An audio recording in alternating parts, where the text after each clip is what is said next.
Hey everybody, what's going on? We are now live and you are listening or watching to Xbox Ultimate Podcast. This is episode number 29. This is going to be an awesome episode because we have a very, very special guest. Down below me, you see this man. We're all familiar with him because he's been a big part of the community for a long time. I've been listening to his show and seen him on lots of podcasts lately. He's just been making the rounds again. He does it ever so often. I want to welcome our very special honored guest, Mr. Lord Cognito, to the show for the first time. What's going on, man? What's going on, man? Good to be here. I wanted to say I can't wait to be here. The ultimate Xbox podcast. I just wanted to say that. that's like the name sound fly. I love it, man. Thank you for the invite, brother. I know we've been talking for a while trying to get it scheduled, and yeah, I'm ready to talk topics. We got 3-bit here, and we got the lovely lady Caitlin. I want to say that also. Game of Thrones, you know what I mean? And of course, Psychonauts who pulled up in the 11th hour. So salute, man. But yeah, man, thank you for the invite. Really, really appreciate it. Awesome, man. I'm super happy that you decided to grace us with your Lord presence. And now we got Psychonauts is filling in for us right now as a last minute savior. I appreciate it, man. We were going to be down to 4, and hey, that's fine. I know we can all talk, but I wanted to have another voice in here, and you came through. Pong Soul's internet is down. If it comes back, our great friend Pong might be able to hop in here with us. We are crossing our fingers and hoping so that he's able to join us. If not, we still got this amazing foursome here with me, including Mr. Psychonauts, who is going to be joining us on Fun Pop Podcast, which has our first episode on Sunday. What's going on, Psychonauts? How you doing, man? I'm doing good, man. I was about to watch a show, and then I saw the message. Check your DMs. Here I am. Check those DMs. Yeah, brother. And I know Pong is. If he can actually watch or listen to this right now, he's just saying. I You know, I wanted to rock with Pong too. Yeah. He really wanted to be here for Lord Cognito episode, but I'll go easy on him on Halo tonight. Yeah. Now, if he can play. If he can play. Hey, you better get that internet fixed by March 6th, because that's when the Halo tournament is, right? Mm-hmm. Oh yeah, true. You guys got that tournament. Yeah. Tourney. Yeah, we're going against the esports team in the first round. That should be great. We got matched up against. SSWI, is that right? SSWI. We're gonna face Boom maybe from the other side of the bracket. Okay. That's gonna be interesting. Facing my other podcast, bro. Yeah. We gotta get there. Yeah. We need you to carry us, 3-bit. 3-bit is the Halo Halo guy here. Oh, nice. We all play, but man, he's insane. We also have regular panelists here as well. My beautiful wife, first in my heart, Caitlin. Hey, babe, how you doing? I'm doing great. Excited about our guest. Feel bad for Pong, but it's gonna be good. Yeah, I think it's gonna be a great show, and we are also without Assassin Lupa here. Just want to send a shout out to her. I hope you're doing well. Just saying hello if you're watching, Lupa, and we'll see you when you're ready to be back here. Now, 3-bit, the man that is the headshot king in Halo. He pulls off crazy accomplishments in Halo. I have no idea how he does it. I've been playing Halo ever since it came out, but he somehow dominates me. I think it's in his blood. Grew up with it as a kid, I think. What's going on, 3-bit? It's going good, man. The Halo is definitely in my blood. Me and my dad would play it every day, and me and my sisters, we all grew up just going on Blood Gulch playing for hours. So yeah, it's definitely I love Halo. But yeah, excited to have you here, Cog, and we're gonna have a good show. But yeah, I've been good. Just been working. ready to play some games later and have this awesome show. So hello to everyone in the chat. Awesome. Yes, sir. Hey guys. 3-Bit keeps telling us that he might get his sisters to join us on a Ultimate After Hours playing Halo.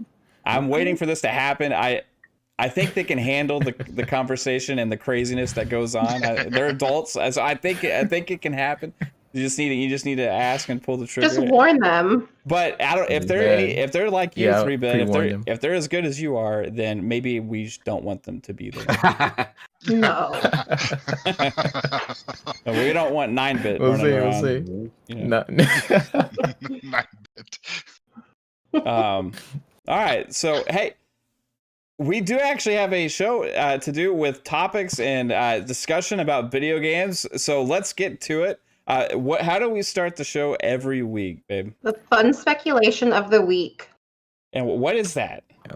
This week it is FPS Boost. FPS Boost. Hey, we just got boosted, baby. We did. Now, This is crazy to me, and I want to get your guys' thoughts on this. But the fact that Xbox has this team just dedicated to backwards compatibility, to implement things like auto HDR, FPS Boost, to add all of those 360 titles and original Xbox titles through Voodoo emulation that works amazing, that they said was not going to be possible back in the Xbox One, and they made it possible. That has carried forward. Now all Xbox One games are also playable unless it's a Kinect game, as well as if it's unlocked frame rate and everything, then you get better performance on the new consoles. So, but this goes above and beyond that. This takes those games that have locked frame rates, let's say it's locked at 30 frames per second, and it tricks these games to perform at double, and in some cases quadruple. Yes, I said that. Quadruple the frame rate. This is something that the developers have to do no work for themselves. It is all done by Xbox and their team. They go through a rigorous process of testing it to make sure the title performs well throughout. It does not hinder the experience at all, and it also stays true to the developer's vision. So it was handled with care, which is what some people were concerned with something like this. So I tested Far Cry 4 yesterday on stream, and I was very impressed with it. So we'll start with our esteemed guest here, Mr. Cognito. What are your thoughts on this feature and Xbox and what they're doing here? Yeah, I mean, this, like you said it best. I mean, this is one of those things that you don't expect as a gamer. And let's be honest, like, frankly, they didn't have to do this. You know, I mean, just being able to play, your old games is already something that I felt, as far as the back compatibility, as far as game preservation, I always felt they were strong, and to see an announcement like this is kind of cool, because I remember we had Jason Ronald on ILP, and when we were talking, Sav actually asked him this question.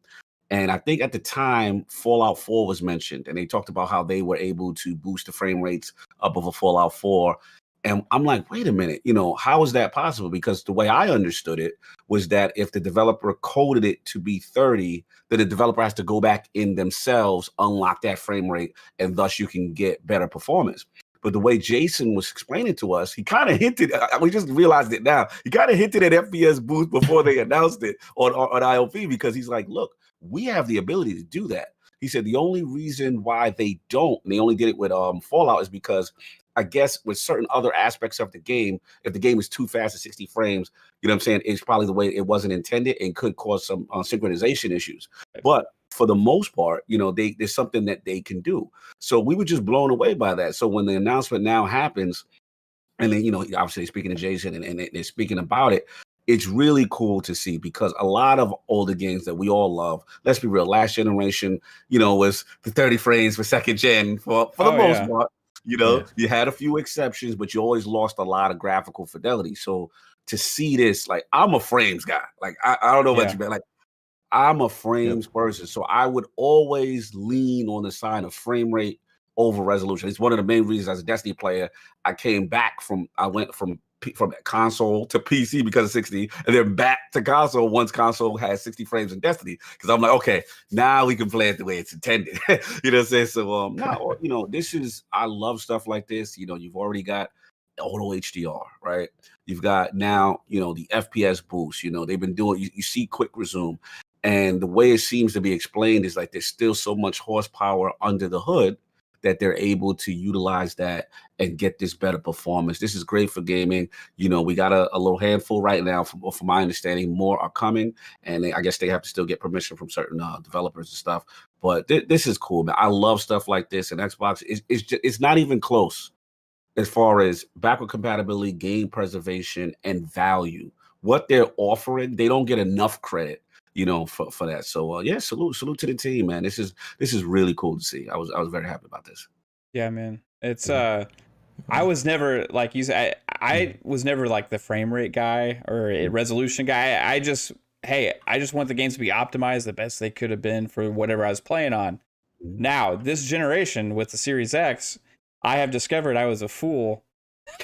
and that the PC guys that were claiming, hey, the frame rates are all better over here, you got to check this out, you know. And I experienced it on the Series X, and the PS5 guys are experiencing it on the PS5 now as well. That 60 frames is like a transformative experience. It changes the way the games feel, and that is more important than the crispness of the resolution. 100%, man. When you play Far Cry 4, even though the resolution's a little blurry and stuff, it's like, holy crap, this plays amazing. Like it feels like a new game, right? And that is something that is incredible on the next gen consoles. That and the loading speeds are it's like a huge leap that I didn't actually anticipate experiencing. So when I see the FPS boost, like you said, it's like, oh, I can go and play that game and actually get the experience that those PC guys were getting back in the day, and get to experience that. And that's what it makes me excited. I got to interrupt for 1 second because literally this caused a civil war in my Destiny clan. Yeah. When I left, right, I was like, because this is what happened. Obviously, I do Last Word, which is a Destiny podcast from my brother Ebonte, shout out to him, right? So I knew about the 60 frames Destiny, right, way back. And I'm like, I don't want to see it. Because if I see it, I'm not going to want to go back to console. Yeah.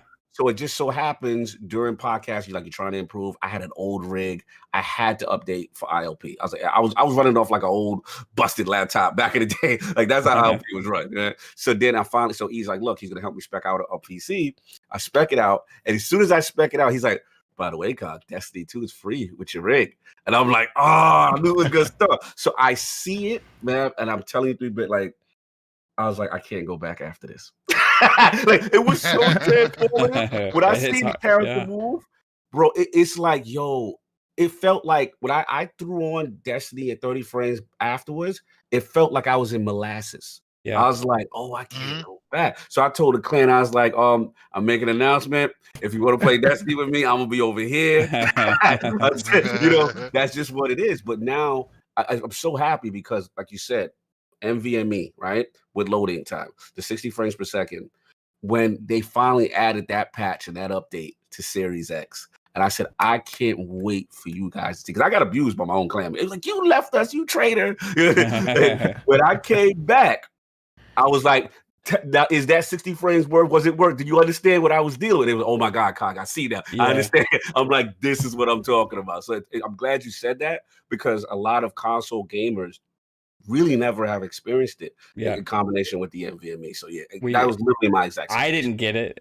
I never experienced it, so I would have no way of knowing. And when I played on PC back in the day, like we'll talk about this later, it was not at 60 frames per second. I'll just say that. And man, also what you're talking about with the Destiny thing, you know, now that's not even necessarily an issue because of cross-platform play as well, right? So people can actually play together across platforms. So absolutely. Psychonauts, what's your take on this, man? The FPS boost. Have you had a chance to experience any of the games yet, or using it, or what?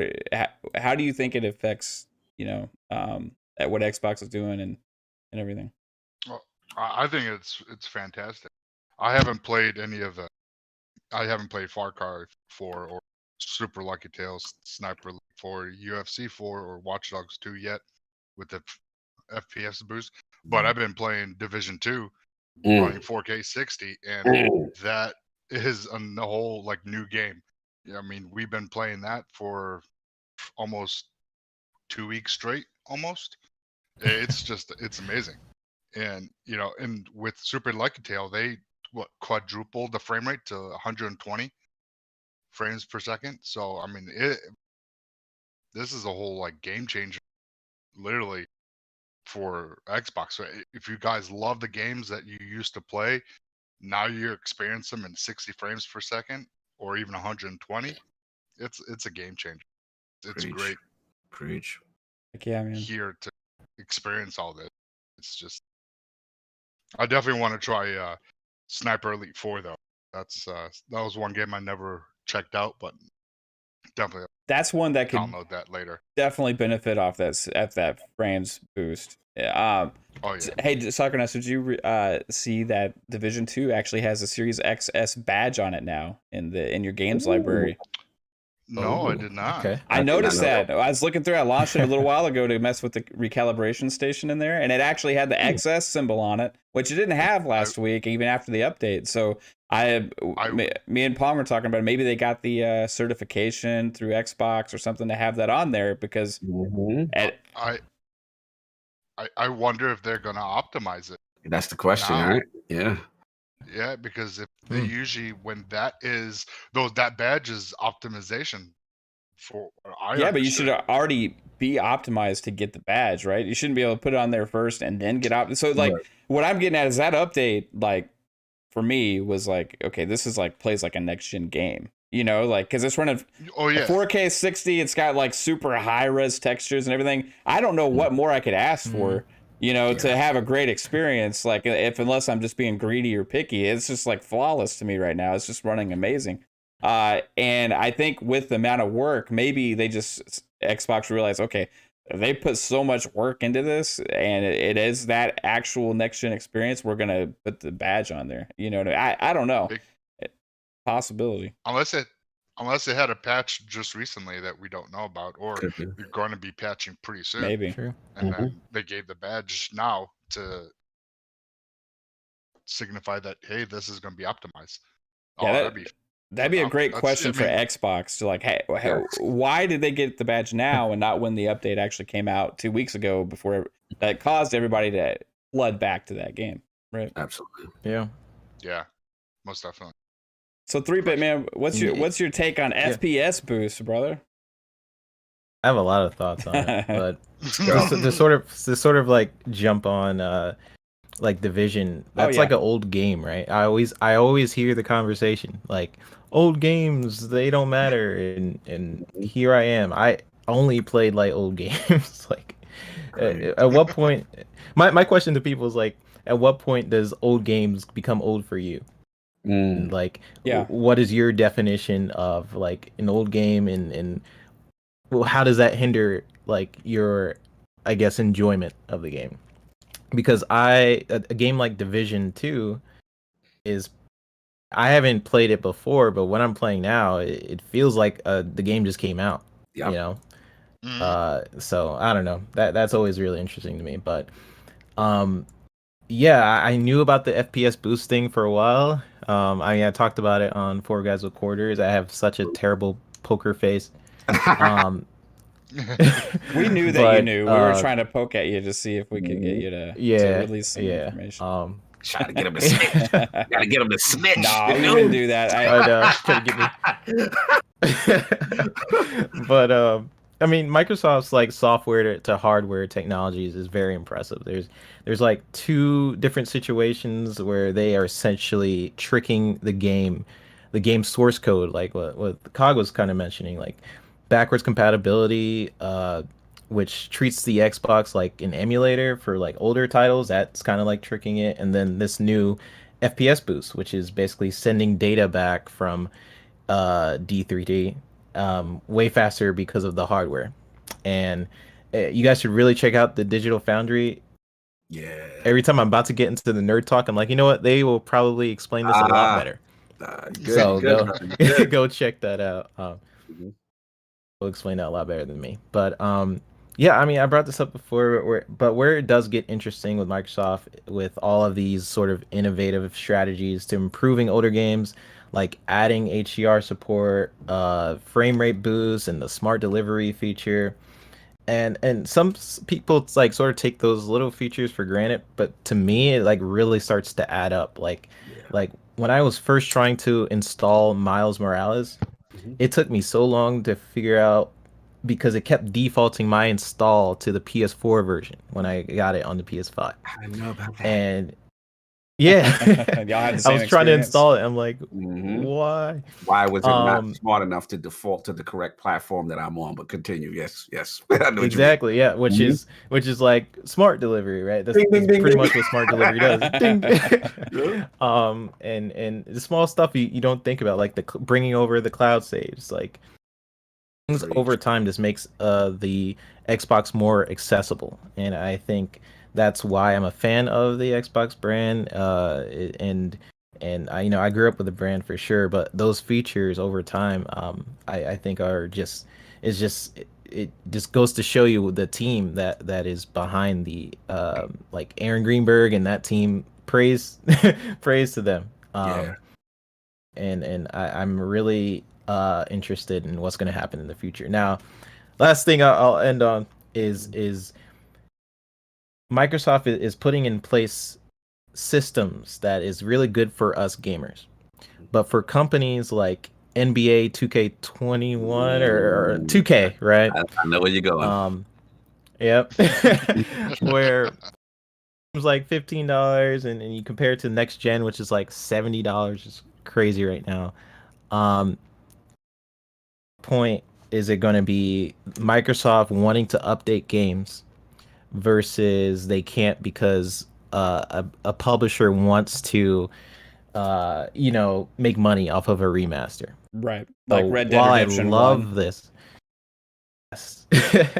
So I love this FPS boost feature. I think it's great, but what I'm questioning is like there's certain games they might want to do it for, and the publisher's like, we might want to sell this as a remaster, even though they're just bumping up the settings. It's pretty much like you're literally going to your PC, changing the settings to high in some cases, right?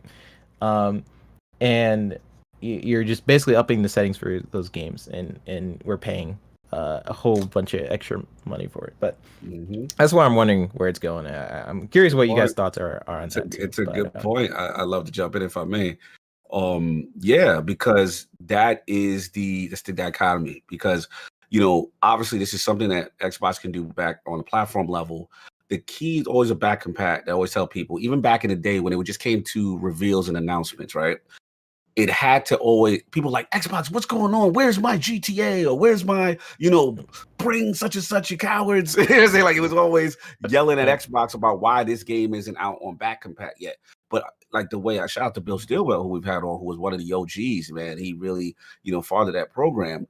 It also comes down to the publisher because it's twofold. One, like you said, 3-Pit, which is, the publisher may already have a remaster kind of in tuck that they may want to charge for, right? And that necessarily what Xbox is doing may not be in line with their financial plan of trying to release this game and get some extra money, and then so you got that, you got the licensing aspect. And then also the other thing is some companies do want to do it, but let's just say, I'm just going to make up a theoretical, like, let's say like, we're going to talk about Diablo in a later topic, let's say, the new Diablo, is 4 is going to come out at a specific window. So what some companies want to do is they want to hype up that launch by doing the release of the remaster or the frame rate boost right in conjunction. So they say like, no, don't do that yet because we plan on releasing this. We got a whole marketing rollout we want to do. So gamers have to understand it's like it's not all on Xbox. A lot of this Xbox can do, but it's have to work in concert with the publisher and their vision as far as what they want for the title. But yeah, good point, because that's going to be the actual battle internally as far as how much we get out of it. But from what I understand, definitely more are coming. This is just a small batch. I think this batch was specifically pictures. Like, why are these games like specifically Yeah. because they want to show different aspects, 120, different genres, stuff like that. But yeah, that's going to be the thing going forward. And unfortunately, I think where that's going to kick in is going to be in the biggest titles, where they would also be able to make the most money on reselling us the game again. But I will say also that there is an opposite side to this, right? Let's go. Oh, The opposite side. Is Pong in here? Pong, Yeah, is it Pong? I am here. Yes. yeah. Hey, everybody, we got Pong. He made it. He didn't miss the COG episode. He's excited. What's up, dude? Oh, can't hear you right now, man. That's right, man. Hey, there I had to drive over to where they're fixing the internet. And I said, look, not only am I missing Xbox Ultimate, but you don't know who's on the show tonight. And I said, we've got royalty in the house, and you guys need to take care of this shit right now. And so they duct taped it together. Hopefully it's going to hold. That's all I got to say. Big Pong in the house. Do you have a guy like standing outside your house right now holding like 2 wires together to try and make this happen for you? Pretty much. He's standing over That's what him. they went with. You just make sure you go leave the house to go slip him a $5 bill every once in a while or something, man, to keep him there. Yeah, exactly. I've got the 100 already slipped, so he's covered for the entire show. Nice. We're good. All right, bro. I just picture him like standing on one leg. He's just like this. Yeah. That's right. Wrapped in tinfoil. Nice, dude. Well, that's awesome that you made it, dude. I'm super happy about that, bro. Yeah. So am I, glad to see man. you, I was Pong. devastated all night. Really, I'm devastated. So awesome to be here. Thank you. So For sure. now, because you're here, we have a double the awesome because Psychonauts got saved us as well. So we get an awesome show with him is here because you left. So Absolutely, it actually ended up Psycho. being an addition. Oh yeah. So, but going in the opposite of what you were saying, there is also a positive side for these publishers as well, because when Xbox does this and it costs the publisher $0 to actually have this increase on some of these titles, they're inherently probably going to see a sales boost on these older games that Xbox is doing. I can guarantee you there are people that went out yesterday and bought Far Cry 4 or Watch Dogs 2 because hey, I never played this game. I can play it at 60 frames per second on my Series X or Series S. I'm going to go do that. And that's something that they can actually go to Xbox and say, hey, thanks, guys. You helped us make some freaking money here. We appreciate that. So there is two sides to the coin. I know that Pong may want to jump in on this FPS Boost conversation here. Do you have any thoughts on it, man? All right. So I don't know what's already been discussed, but obviously, again, this is something that Microsoft does not have to do, right? So they are doing this simply from the standpoint that they care about the backwards compatibility. And Phil has stated many times, he cares about the history of video games, right? And preserving it. And for them to go back and take the time to put in the extra work, create a whole nother team that has to do all the testing for this stuff, and to go back and make sure that they are running properly. And on top of that, they're doing it an extra step by going and asking all the devs whether or not this is okay to do, right? And make sure that the original creative intent is still there, right? So even if if they go and they say, hey, it really works and we can do this, but the devs come back and say, nah, that's not really what we were going for here. We really don't want it running at 60 frames. Oh, Microsoft is saying, cool, not a problem. We're going to go ahead and respect what you guys want. At the same time, they can come back and say, we're planning on doing like a remaster or something like that. So please, I'll do that. Okay. We want to do that down the road. And Microsoft is respecting that. So I just think it's amazing, number one, that they even take the time, the money involved to go ahead and come up with this sort of workaround, which is thinking way outside the box, right? So I think it's amazing they're going to do this. I do think it brings a lot to the table as far as when people are looking at this kind of stuff, when these devs go back and say, hey, you know what? Microsoft can do this, but what if we want to do it ourselves? Maybe we should put a little extra work and get the credit. And let's go back and change some of the code. Let's make this thing work on our own, and we can re-release it and say, hey, we optimize it for the series consoles. It looks good, right? So there's some give and take there, but I think overall, for Microsoft to do this, it goes a long way in preserving the history of video games. It brings them more up to date. As much as people like to say, who goes back and plays old games? We all do. Everybody. Right. Exactly. And so for them to put this in there, it just makes it so awesome when you go back and you pop in an old game and see it running at 60 frames per second and auto HDR. It looks beautiful, and I can't wait for them to expand this program out. And who knows what else they're going to find out that they can do. Again, there's audio. Is there a way to create some virtual surround sound stuff in here that we could add later on? This team continues to impress, so I don't put it past them to come up with something else. But kudos to Microsoft for doing it. Absolutely. That's maybe one of the best benefits of the Xbox brand, actually, is that team and the stuff that they keep doing, because that's just customer service stuff, right? It's just like enhanced benefit stuff. Quickly, one game from each of you that you want to see get the FPS boost. Just off the top of your head, we don't have to talk about it. I just want to know one game. 3-bit, do you have one? I know which one you're probably gonna pick. Bully. Not still mine. Bully? Okay, I didn't expect that one. Okay. Ooh.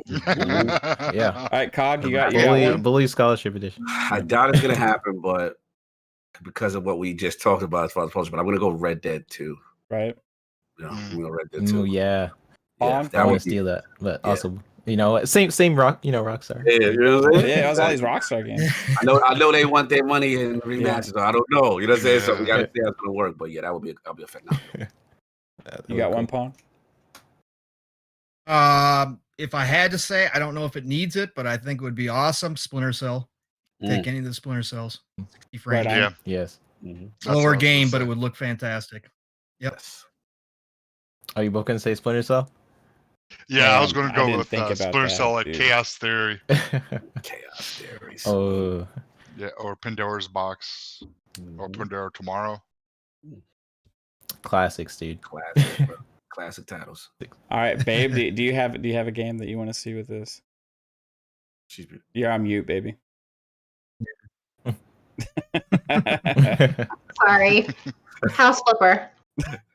House flipper, nice. I'm kidding. Get that up to 120. Maybe Yeah, we could quadruple that, They baby. get that to 120. They get that one. Would it make sense to say like older games, Yeah, right? yeah. Test drive. I would love Test Drive. Test Drive Unlimited, yeah. So Yeah. she was a big Test Drive Unlimited fan. That one they need to add to the backwards compatible. I know. I think For that sure. they shut down the servers on that game. But hey, did you know that they announced they're supposed to be working on a new Test Drive game?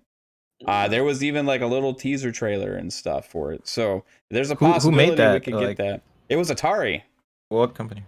It Oh, was okay. Atari, yeah. Atari. And the guys that made that went on and made The Crew for Ubisoft. Okay. They changed teams and stuff. I don't, you know how one dev studio turns into another dev studio and then gets acquired by different companies and stuff. Same core group. So for me, I would say Halo Wars 2. Oh, yeah. Dang. If you play that on PC and get that experience, and you go and play on console, it's like, yeah, it's great, and it's not because of the controls. I actually like Halo Wars controls on console. But yeah, just getting that frames boost would be pretty nice on there. I feel a little salty about what happened with Halo Wars 2. What's that? Just a little bit.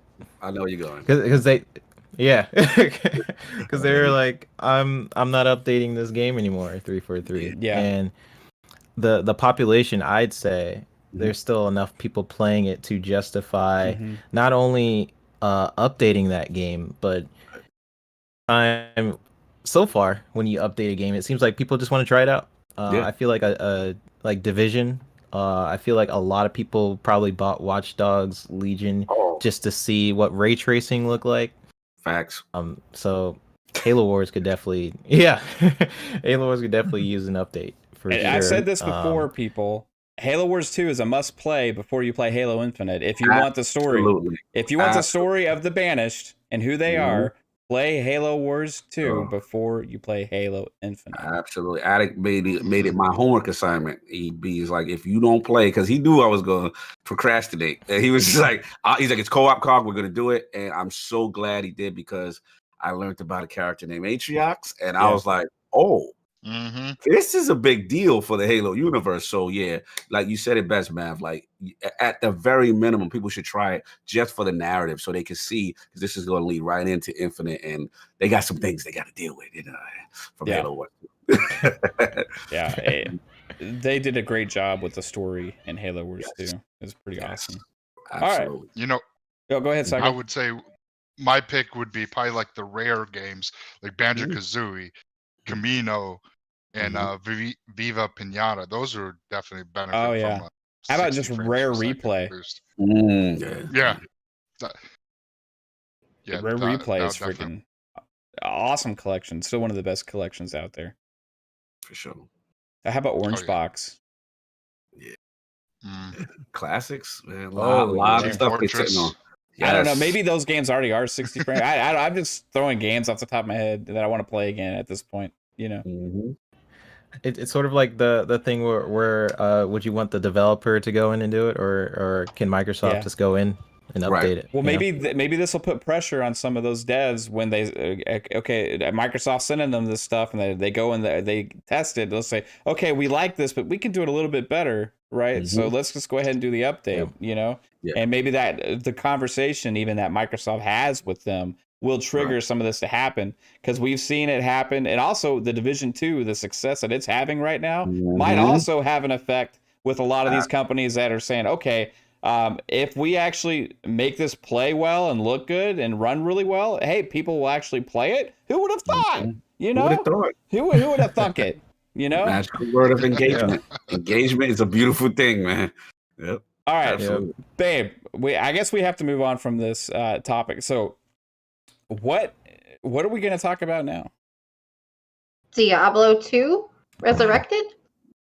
Ooh, surprise, surprise, surprise. Hey, we talked about this earlier. I didn't even know BlizzCon was happening today. But it was. Who knew? I didn't. But it was. Pong Soul DM'd me, and he just shocked the hell out of me with his DM. And I was like, what? Is this real? Is one of those, is this real moments? He sent me this DM, said Diablo 2 Resurrected coming this year. Cross progression coming to consoles and PC. It just got announced today, guys. And if you haven't had a chance to see the trailer during BlizzCon, or it's online right now, Diablo's YouTube channel, check it out after the show.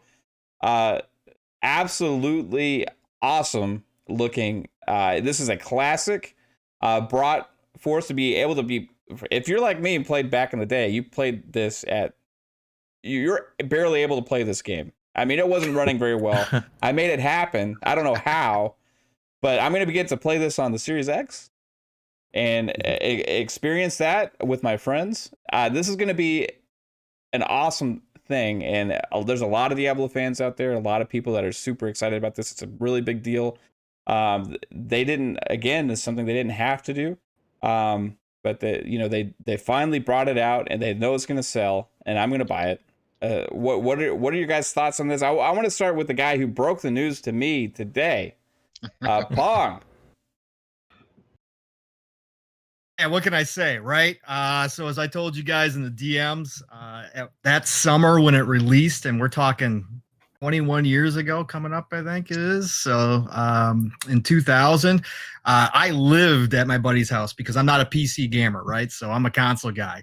But I lived at his house that summer and fall to the point where he was going to ask me for rent. Okay, so he was gonna legit start asking. Bro, you in the fridge a little too much. Yeah, right. I thought me bringing over a 6-pack every once in a while was good enough, and he said no, it wasn't good enough. So I took over his PC to play this thing.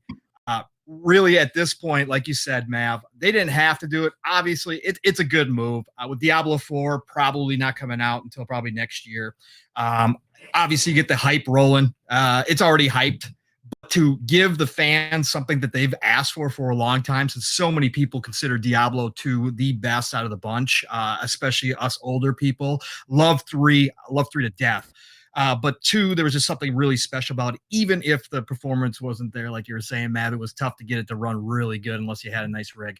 But, for me, for them to go back, do this the right way, they've come out and already said they're only going to charge $40 for it, which compared to Nintendo and what Nintendo likes to do, it's looking pretty good. So very happy about that. Obviously throwing in all the DLC. Really, at this point, my only question is what my main's going to be. My main back in the day was the sorceress, but I need to know if I'm going to go necromancer or what I'm going to do this time around. So that's what I've already started thinking about. But man, I can't wait to get my hands on it. Console, cross-platform progression. All of the upgrades that they did. If you do go watch a trailer, no, is it a massive overhaul? No, but it's very good and it looks gorgeous. And it's going to play well on all of these consoles and PCs. So here we are. We're going to get the full experience. We're going to be able to go dive in, partner up, do all that stuff that we've always, wanted to do about. Because like Mav said, as you were telling me, you played a lot of it alone, if not all of it alone. And so did I. I lone wolfed it a lot. So back in the day, that's the way you kind of did things back then. So I cannot wait to get my hands on it again, dive back into this with everybody who's now pumped. It's a great thing for Blizzard. It looks good. They've had some pits, they've had some ups and downs with some of their stuff, but I think with this, they're going to hit a home run. And then, like I said, that hype is going to be in full swing for Diablo 4 when that's ready to rock and roll. And as we do know, Blizzard doesn't release things until they're ready to release them. So, I'm expecting probably going to ride this Diablo 2 wave for a while into 2022.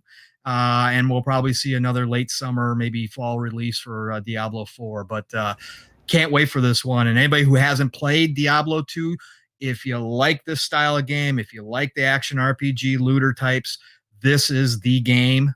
This is kind of what pushed them really to the forefront. And you need to check it out because it's a great game. Absolutely, man. Psychonauts, are you a Diablo guy? Yeah, I played Diablo 3. I'd never played Diablo 2, but I played Diablo 3, and I was excited for Diablo 4. But then today, you guys announced this. I was like, I've never experienced it. Now I get to enhanced, 4K, and I saw some video on it, and it looks what it did look like to what it now looks like. What they've done, it looks amazing. Yeah, I can't wait to play it. Speaking of that, also you're going to be able to switch between the old aesthetic or the new, is what they said, which is awesome. Like if you play Halo 2 Anniversary and just being able to flip on the fly and see the difference, it's like, whoa, hey. And sometimes you prefer to play in the older aesthetic to take in hey, this is the original vision and stuff, right? Sometimes they screw it up. Like in my opinion, Halo 1 Anniversary, the team that did the new aesthetic and that didn't do a very good job because they just went in weird directions, right? But Halo 2, I think they nailed it. But it's really cool to flip between that. And I think you're going to be able to have that experience. I don't know if it's going to be on the fly or not, Right. Yeah. There was an achievement associated with that, if I remember. Yeah, I think there was. Yeah. If you did it through every single level. Yep. There was. You did it at least once. Yep. I remember doing it. I was like, I need that achievement, fam. I've been playing this game. It's an easy one. It's an easy one. It's easy. I was like, so is this something you're excited about diving into, Psycho? Oh, yeah, most definitely. I played the Paladin in Diablo 3, so I'll probably be the class I would go in for Diablo 2. So Right on. You know, just to play it and, you know, get the lore of 2 and see what, you know, what story that I missed leading up to 3. Because I know 3 and 4, you know, there's a connection there with Diablo's daughter. So I can't wait to immerse myself into this world and see what it's all about, what all the hype is. Yeah, man. It's one of the people say like tentpole games. You know, there's just like certain games out there that are just like define a genre or like launch a genre to you know, kind of like Demon Souls, like kind of launch Souls like games. You know, this like Diablo 2 was kind of like that for dungeon crawlers, you could say. You know, 3-bit dude, do you have thoughts on Diablo? Were you a Diablo guy? Diablo 3? You're too young to be a Diablo 2 guy. You You're even like, born like when Diablo 2 came out? Damn. You're like, Daddy, I want to play Diablo. Yeah, I had to be a Shake bit. the boy. Shake the boy. Sorry, my puppy he decided to good. bark right now. No, you're fine. Yeah, I He's played excited. I played Diablo 3 pretty recently. I would say at the end of I would say like December, playing Diablo 3, and I really liked it. I'm like, whoa, I've been missing out. Like, this is a quality game. But I know there's a dedicated fan base to like Diablo 2 and how they really I basically see this people just say like, oh, I hate Diablo 3 because the original 2 were more towards, I guess, the vision for what they basically what they envisioned to Diablo to be. And Diablo 3 was different. It changed things. I don't know what they changed because this is the first game I experienced it in. It looked really cool. Like what I just saw for Diablo 2. I like how they're going with the Master Chief Collection sort of thing, where they can flip between the different things. I do agree with you, Matt, with like Halo 1's art aesthetic, being a little, you know, a little too much but yellow in I there will- or something. I don't know. I will admit though, the library level Yeah. saved my life though on the new one. It was very hard to see in the old one. Yeah. But yeah, Diablo 2. I was again what Psycho was saying. I was looking forward to Diablo 4. So it's cool. I'll get to go back. I'm a gamer that likes to go back and play from beginning to end. So whether that's Mass Effect 1, I remember we were talking about in the last show, I really tried to experience Mass Effect 1, and it was hard. Oh, it was But hard. I, Oh, wow. you know, I'm glad you said that. yeah. No, I'm glad you said that. Now we got Pong here to hear you say that you struggled with going back to Mass I Effect struggled. 1. It was a struggle for you. Yeah. I understand. You've already totally- established yeah. how young he is, Con. Yeah, yeah. That's why he had And we've problems, also all right? established Yes. how much not fun he was having. I may be young, right? That's the- But my first console was Sega Genesis. Okay, I'm taking it back. No, you good. You All good. right. You good. All right. You words. I know you Get- just got on get some- Cog's good some side. credit. Don't worry. You're Yeah, good. you good. Yeah. You are golden, Yeah, thank man. you. Don't worry about it, brother. Thank you. But my first I'm already console cooking up was the intro. Xbox 360. Then you know they're young. That's what you know they're young. Yeah. I remember when I was a kid playing Oh, Halo man. 5. See, here's the That's thing. not like Lord Attic. I do remember. Attic, don't kill me. Don't kill. I know you in the chat. Don't kill me. But you know, he's somewhere lurking. Mhm. I He's do lurking. remember on Xbox 360 those days. I have the same account from when I was a kid. So my Xbox Live says like 11 something years on it. On the original Xbox days where people used the voice changers online and it would mess with Right people. on. Yeah. Mhm. Good times. But yeah, I mean, I'm looking forward to this game. I'm looking forward to playing Diablo 2, experiencing it at a better level than 15 frames per second. out And to Matt. Diablo 4. So yeah. Awesome, man. Lord Cognito. What's up, bro? Is Diablo something that you were ever really into? Destiny is a looter, right? It gets actually inspiration from Diablo, like a lot of games Absolutely. have. Yeah. So what does this mean to you having like this classic kind of be brought back to a new generation? No, absolutely. First of all, shout out to you because you brought it to my attention. I woke up to this, so I'm just Yeah. like, well, I'm a vampire, so I'm like, what? This happened today? Like, this is so cool. So, yeah, just to see the news. I'm late to the Diablo franchise. Obviously, I'm a Destiny guy, but the Diablo history, it's one of those pillar franchises, right? And I came along for 3, and I really enjoyed it. But one thing that I like is that when you start investigating the franchise, you go to like the hardcore fans of it, right? And I remember hearing this debate, almost like how me and Pong are talking about, the Mass Effect 1, Mass Effect 2 thing. Like internally in the Diablo community, there is a debate. And then people would say, no, Diablo 2 is the one. And this, that, and the third. I think shout out to Dizzy. He's one of those guys. So when I hear that kind of stuff, it makes me want to investigate. It makes me want to go, why is it so revered? Why do people like this one or call it the superior version?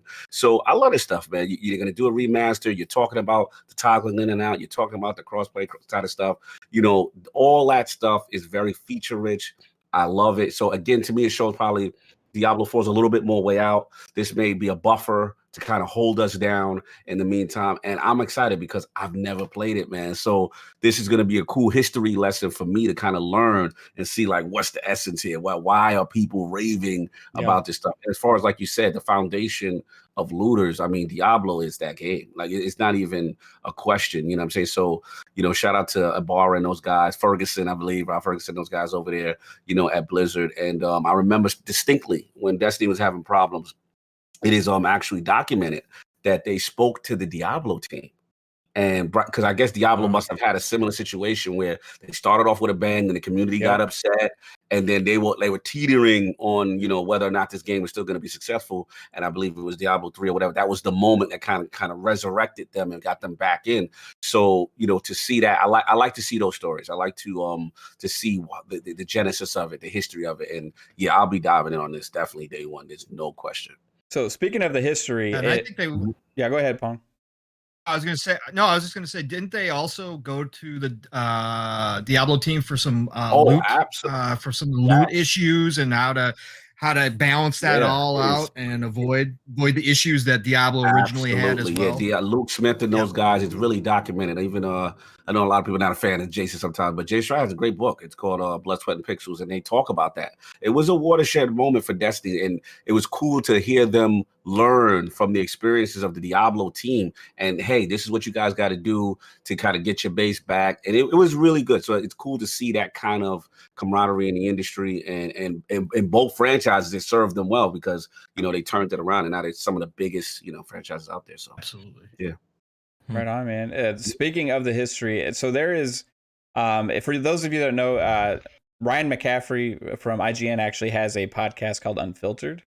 Yes. That's actually one of the ones I really liked listening to because he interviews like big time developers, legends of the development industry. Mm-hmm. And he actually has an episode where he interviews some of the founders of the Diablo team and stuff, and some of those guys, and it's just like fascinating to listen to their story about Diablo and the struggles that they had as a developer and all of those kind of things, and how Diablo turned into this monster property that they didn't intend to. They didn't intend for it to be as big as it is. Yeah. But it caught on, and it didn't just change their lives and Blizzard, which later became Activision Blizzard, right, with the merger and everything. But it changed gaming with mechanics that they developed back then and stuff. So if you played Torchlight, if you played any of these games like this, it's just they all stem from this franchise. So it's definitely it's an OG. It's an OG. There's no question. Everybody's been influenced, from my understanding. Yep. All right, so that was fun. We're all super excited, I think, just to dive back into this franchise. Now, babe, yes, it seems like we have a lot of awesome people hanging out. The chat is on fire. We got Avis just popped in. We have Bomber. We have Brother Mike, who actually is listening on the DL because his wife wants to watch WandaVision. I don't blame her. We're happy, so that way he can play Halo with us later. Right on. We got Dreadpool, which happy birthday. It says birthday today. Oh, happy birthday, Dread. Happy birthday, Dread. Dread, bro. Happy Salute, birthday, Dread. to Birthday, you. Yeah, thank you everybody for Birthday. tuning in. Mm-hmm. Yeah, guys, this show is awesome because you guys hang out and talk to us. It makes it a blast. For anybody that wants to hang out with us afterwards, we do play Halo after the show.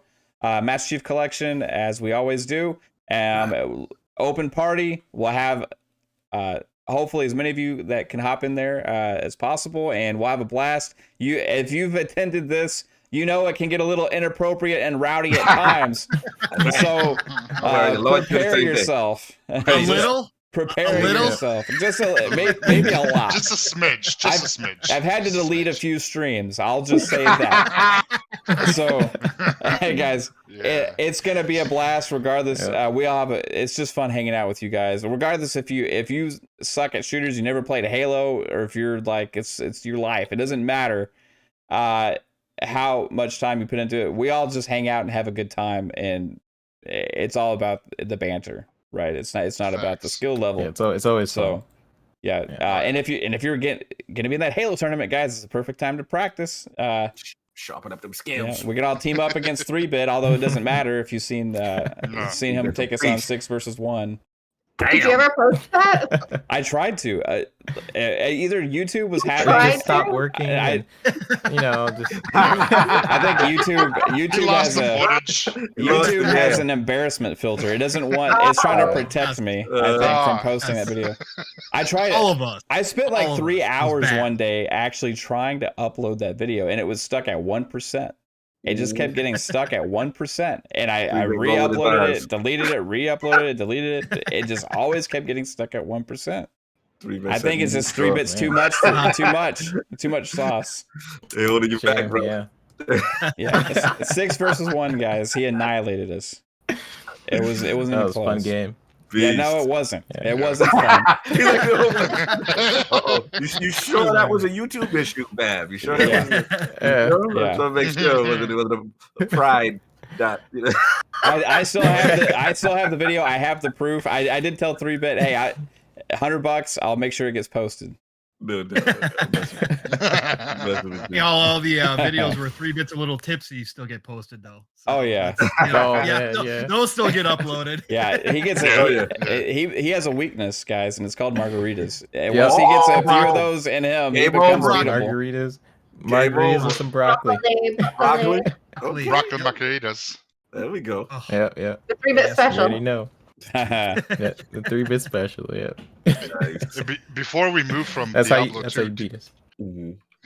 did you guys opt into the tech alpha? I did. Yes. Okay. Oh, you could do that? Yeah, it's Yeah. Diablo2.com, right? I think that's what it is, something like that. Like, there's a Diablo link 2. around. Yeah. We can send it to you. Start typing. 3-bit's like Nice. nice. Yeah. So yeah, if y'all want to get in, there's an alpha that's planned, and so you guys can go. I'm not sure what the actual website is, but if you go and click, go on there and you can sign up for it, and you can try and get in on the alpha. I don't know when that is, but I'll put it on Twitter. just real quick though, is interesting. Speaking of Diablo 2, we had like a bunch of cool and actual announcements this past week, like Ninja Gaiden Master Collection, and then Fall Guys is coming to Xbox, and what was it? Palm was excited about Samurai Warriors 5, coming to Xbox as well. We haven't had a Samurai Warrior since 360. Yeah, there's been these little events this past week, like a Nintendo Direct and all this stuff. So it's actually, we've gotten some Xbox news from that stuff, like with BlizzCon and everything today as well. So it's been pretty fun week to have some game announcements. All right, babe, what's next on the agenda? Let me look. Xbox being involved with the community. Yes. So, hey, I wanted to, the reason I was thinking about this is because how unique is it that Xbox decided to break news of a new feature using a community content creator? That is that's not something that I've seen really from many brands in general, right? And I not that it's not it's obviously Microsoft is in it for the money, right? It's a business decision to do these kind of things, but still, it's pretty freaking awesome, right? To have them decide to go to Colt Eastwood to have that interview with Jason Ronald at the end of Colt had said he was doing it at the end of one of his videos, and then just like he said, February 17th, and also other creators had been given notice to where they had content ready to drop on February 17th as well about this feature regarding that FPS boost, right? It's a very unique thing how close Xbox is becoming with the community. I'm waiting for my phone call. I'm just kidding. no, how close Xbox is becoming with the community to break some news like this. And I'll start with Cog on this. I mean, it's not something we see from other gaming brands, really. And do you think it's just goodwill? I mean, obviously there's business aspirations here as well, but what's driving this? And I think it's good for gaming. What do you think?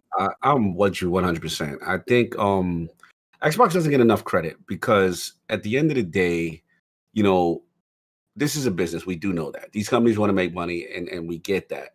But the transparency and the level of interaction and closeness with their base is second to none. And I think that's what a lot of people don't get and understand. You know, as a person who's been to, you know, Xbox Fan Fest, one of the original ones, like 2015, 2016, you know, and to see, I mean, these guys are approachable. Like they make themselves available. That is rare on the corporate and executive level. There's usually a wall, a shield, a PR person who you deal with, a handler, and that's as far as you go. Like for Phil Spencer and these guys I remember it like it was yesterday. That's how I met him. Like we're standing in the mall, like literally for all night long, just for the option to go to the Microsoft press conference. That's how bad I wanted to. For me as a gamer, E3 was the mecca back then. Yeah. So for me, you know, I'm like, all I want to do is go to a press conference. I just want to see what that feels like when the announcements are live on stage. Was it awesome? Oh, but let me tell you, right? Like again, it's the mecca, bro. Like I've had that same dream, man. That's like, brother. As a gamer, I always tell people I try to get as many people as possible. Like you owe it to yourself to go. You know, obviously because of the pandemic now, things may have changed, but you know, back then it was then. I remember these guys would come on the line. They shook every hand. You know, every single person. And I'm like, wow, this is different. And the other good thing about it is, you know, when there's competition in gaming, you know, when Sony and these guys are going at it, you know, you love to see it because at the end of the day, we, the consumer, we benefit, right? We benefit because both have to go above and beyond to kind of get our approval. But fast forwarding back to this, you know, when you got a guy like Colt, you know, who's been putting in the work, he's been doing it for a while, and you know, they got the option. They could easily put this in the news blog, Xbox Wire, done, and they're fine, right? Yeah. They could easily go, let's be honest, they could easily go to Digital Foundry, IGN, be fine, right? But this is now tapping in to the community. This is you on the pulse of what's going on. Who are the guys that you're looking to get this message out to?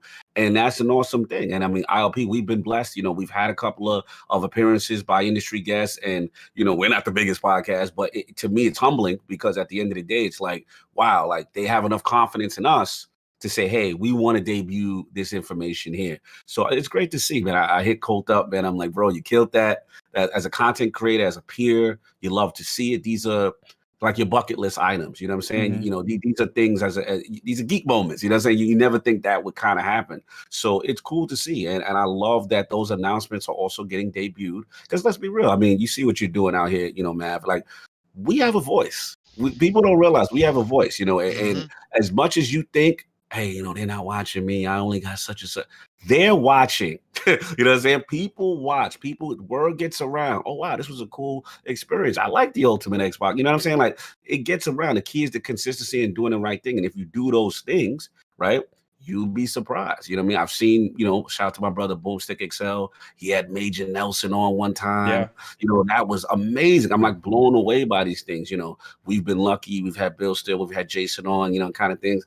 It truly, I can't say enough superlatives about Xbox as far as interacting with their base, being hands-on, and that's why a lot of the Xbox community have an affinity for the brand. You know what I'm saying? That is a huge type of thing. You don't see that often, and they don't have to do it. So kudos to the team, man. It was a great moment. I'm glad you picked this topic because it's important to me. And I think they need to hear that also. They don't get enough praise for the goodwill they do in that regard. Yeah. It's like they're giving the information directly to the people that care the most, so they can spread the message for them. And they're careful who they choose, obviously, which is smart, right? But they're doing it in an awesome way. Another example I had forgot about was at the end of the launch event of the Xbox Series X. On launch day, they actually had a fan-made trailer at the end of the launch event. I was and Assassin Lupa, who's a panelist on this show, were lucky enough to be able to have a slight voice in that trailer that was made by formerly known as God's Geek, and he's now known as Elk Dude. Shout out to him. He went to bed. I saw in the chat earlier. But to take that fan-made trailer that Aaron Greenberg handpicked and said, hey, this is awesome, we love it, and they put that extraordinary trailer at the end, that's another example of something they're doing, interacting with the community. And I know it's such a huge deal to him. And it was even cool for me, even though I just got to have my voice in there. Like, you just, hey, this many people got to hear my voice. Like, it's like, it's cool, Thanks. So 3-Bit, what are your thoughts on this, man? Like Xbox kind of being involved here and how they're spreading some news out, I think is kind of unique. Well, I think of two things when you think about when you say like Xbox is involved with the community. I think about the community that we're in, like the podcasting community, for sure. I really do attribute a lot to what I am experiencing right now with you guys with like Boomstick, for sure. Facts. I think it was October or something. I was just watching a bunch of different shows. I was like really getting into the scene, and I haven't been on any podcast. I was just like, hey, Boom, I'm an animator. I really, love what I'm seeing with you guys' show. Can I be on? He was like, yeah, you're gonna be a full-time panelist. You said the word, I'm an animator. He was like, hey, okay, let's get this guy over here right now. Yeah. Salute the Boom.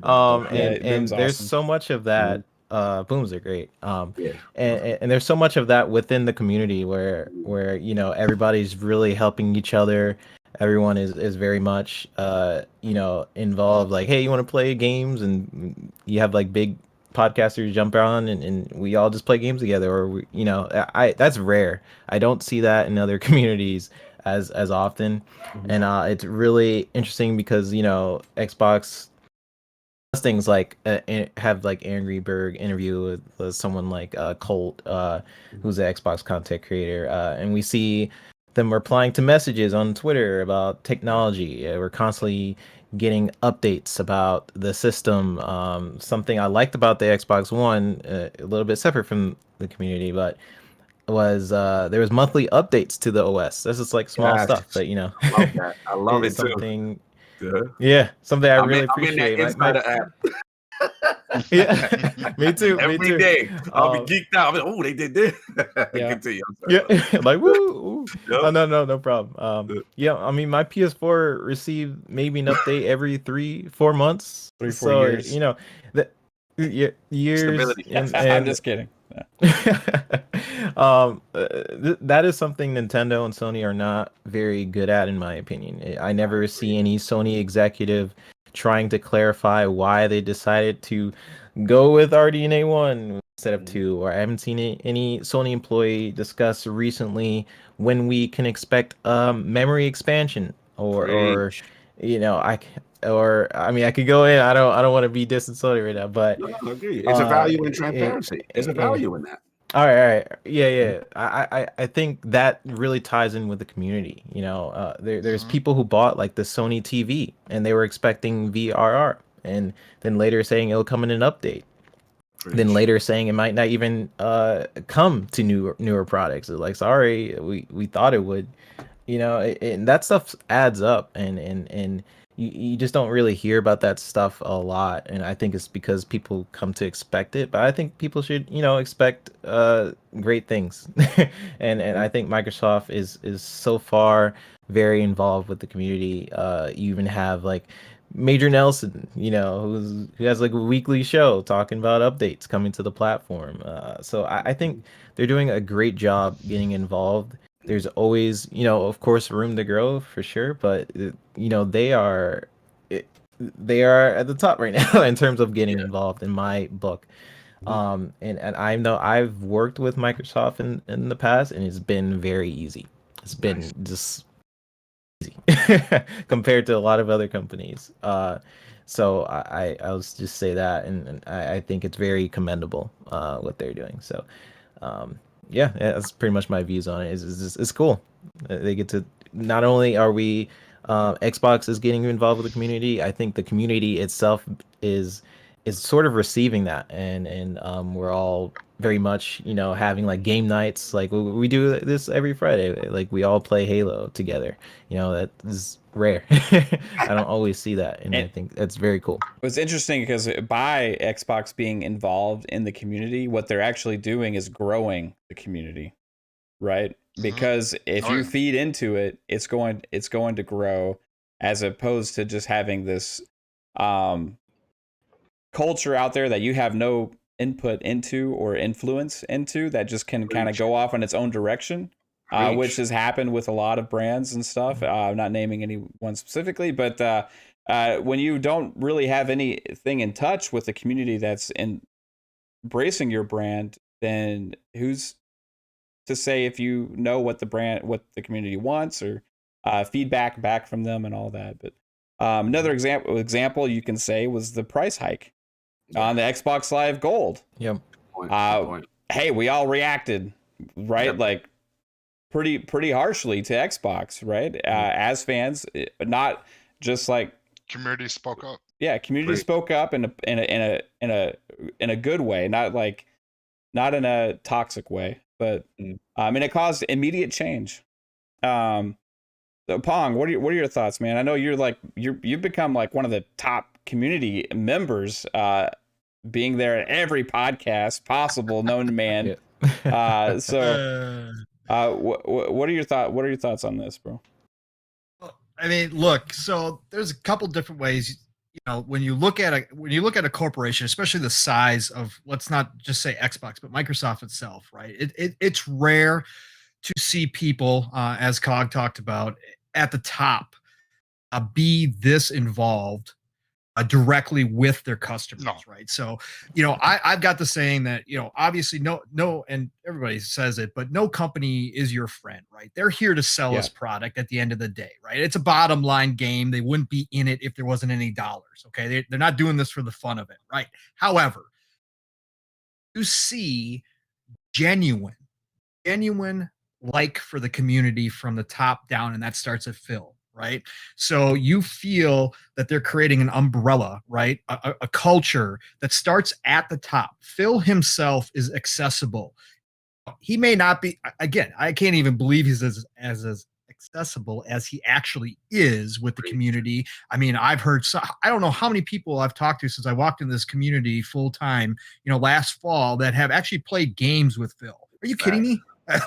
like what? I mean, how does a guy have any time? Number one, but number two, to actually have an interest, because he is a gamer at heart. He could control who, you know, he could have a little group of, you know, buddies that he just plays with, right, and still be a gamer. But at the end of the day, he actually wants to see and talk to people. I say see, but you know what I mean. Being online with people, interacting with his system, you know, with his services, and playing with them, and actually really getting to know some of some of his customers, as you know, and I'm sure he's friends with many of them. I know many people have already told me, yeah, Phil and I talk all the time. Okay, awesome, man. But to see that start there, and then now you've seen it filter all the way down. Microsoft had a lot of years, right, where we're a straight corporation, right? We know, a lot of us old guys, were there for the bad Microsoft days when they were known as the bullies of the tech industry, right? They were getting sued.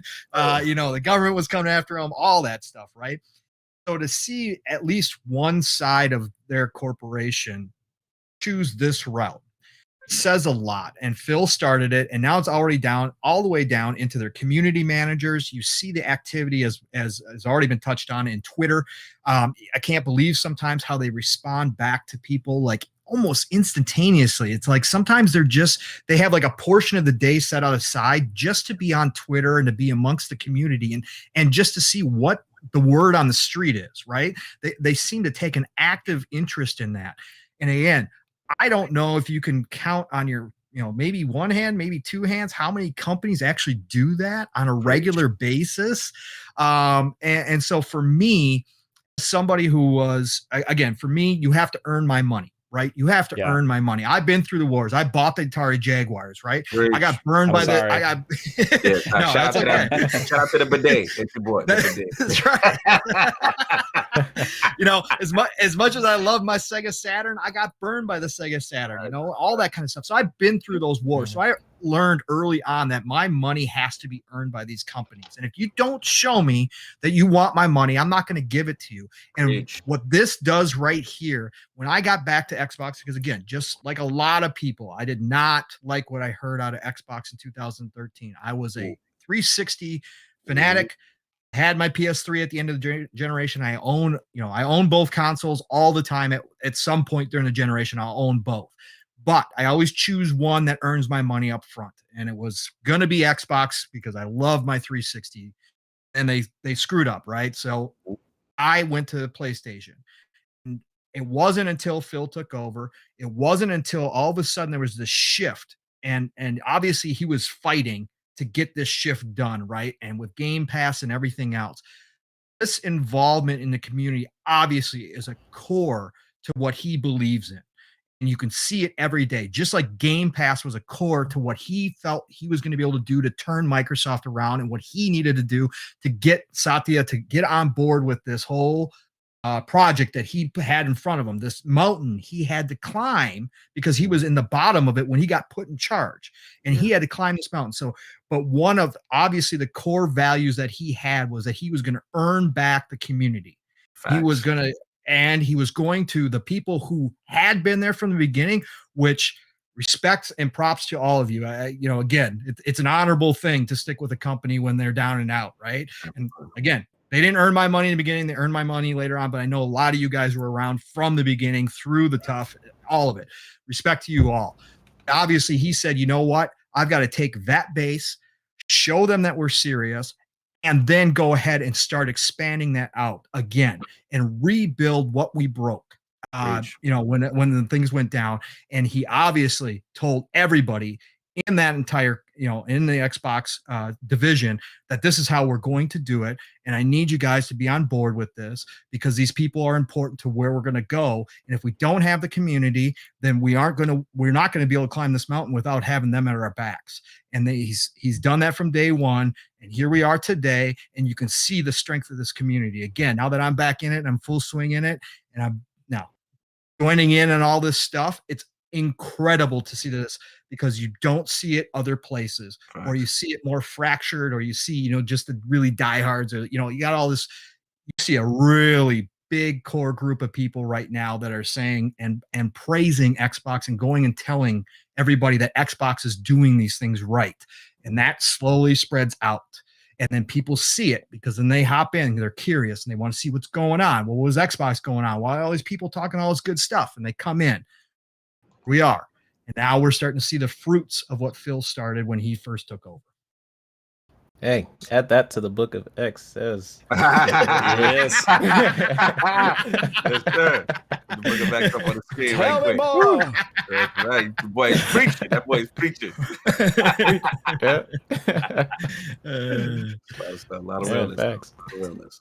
Now, Psychonauts, you've been gaming for a long time and also on Xbox. But what does it mean to you having the Xbox kind of be involved with the community and choosing guys like Colt Eastwood to actually break news?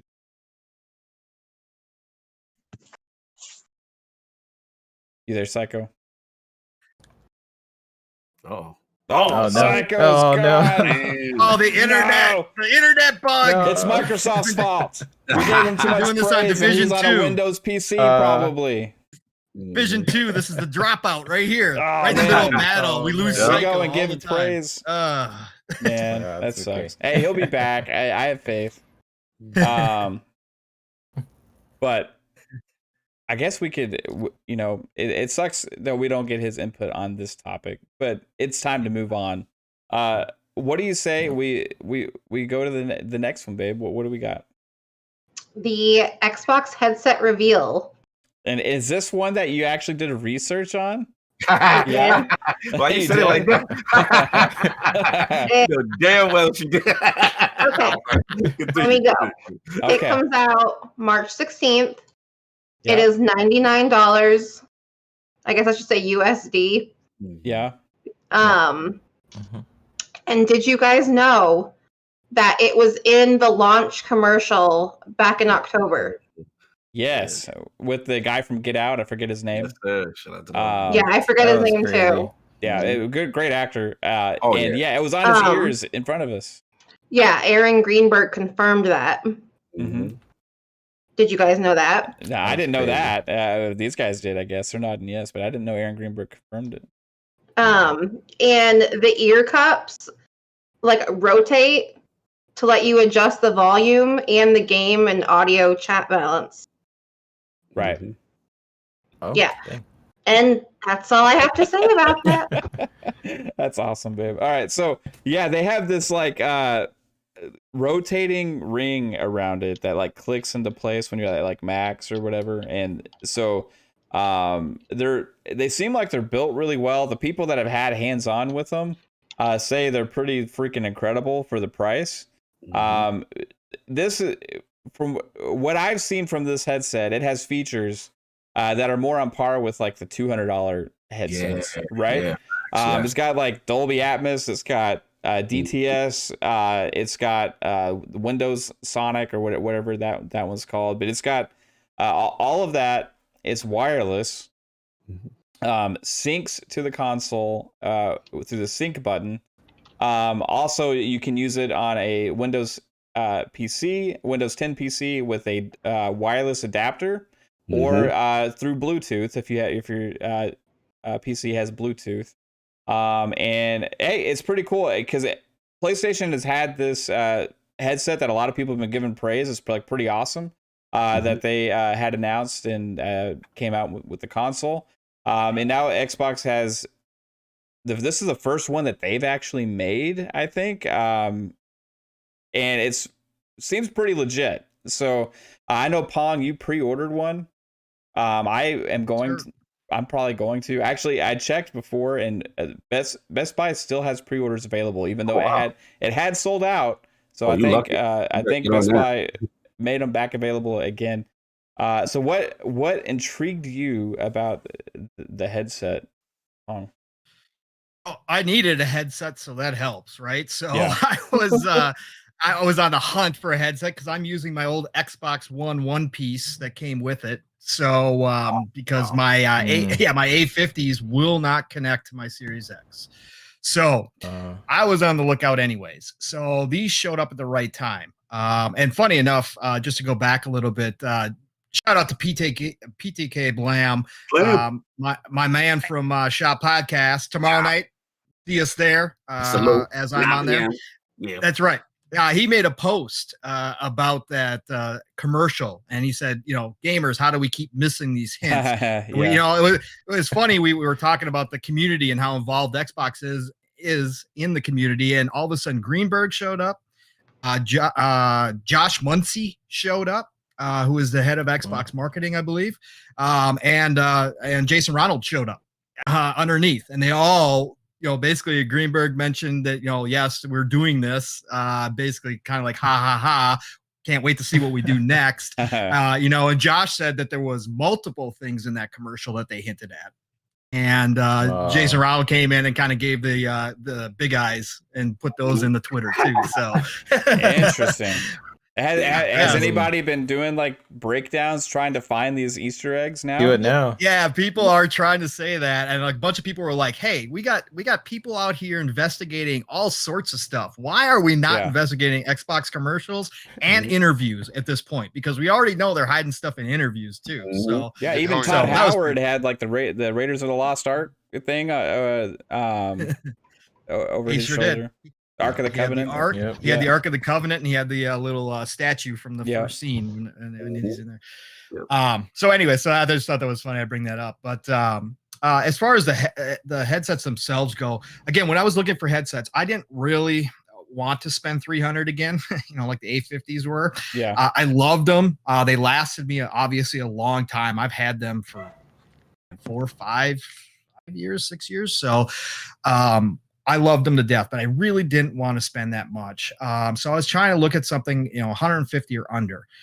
All of a sudden, this goes live, right? And all of a sudden, I'm like, what? And then I started looking at the features, right? Ooh. And I'm like, you got to be kidding me. You're like $99? Like, you're going to give me the option to connect Bluetooth, to multiple devices. I can take phone calls, or I can, do Discord while I'm playing games, or I can listen to YouTube. I mean, those are the high-end stuff, right? And then I went in and obviously looked at the technology. And again, it's all, we're not going to know until we actually get these things on our heads. There's no official reviews or anything like that. But obviously, I'm trusting Microsoft with where they're going with everything. I've now seen how they built the Series X and the Series S.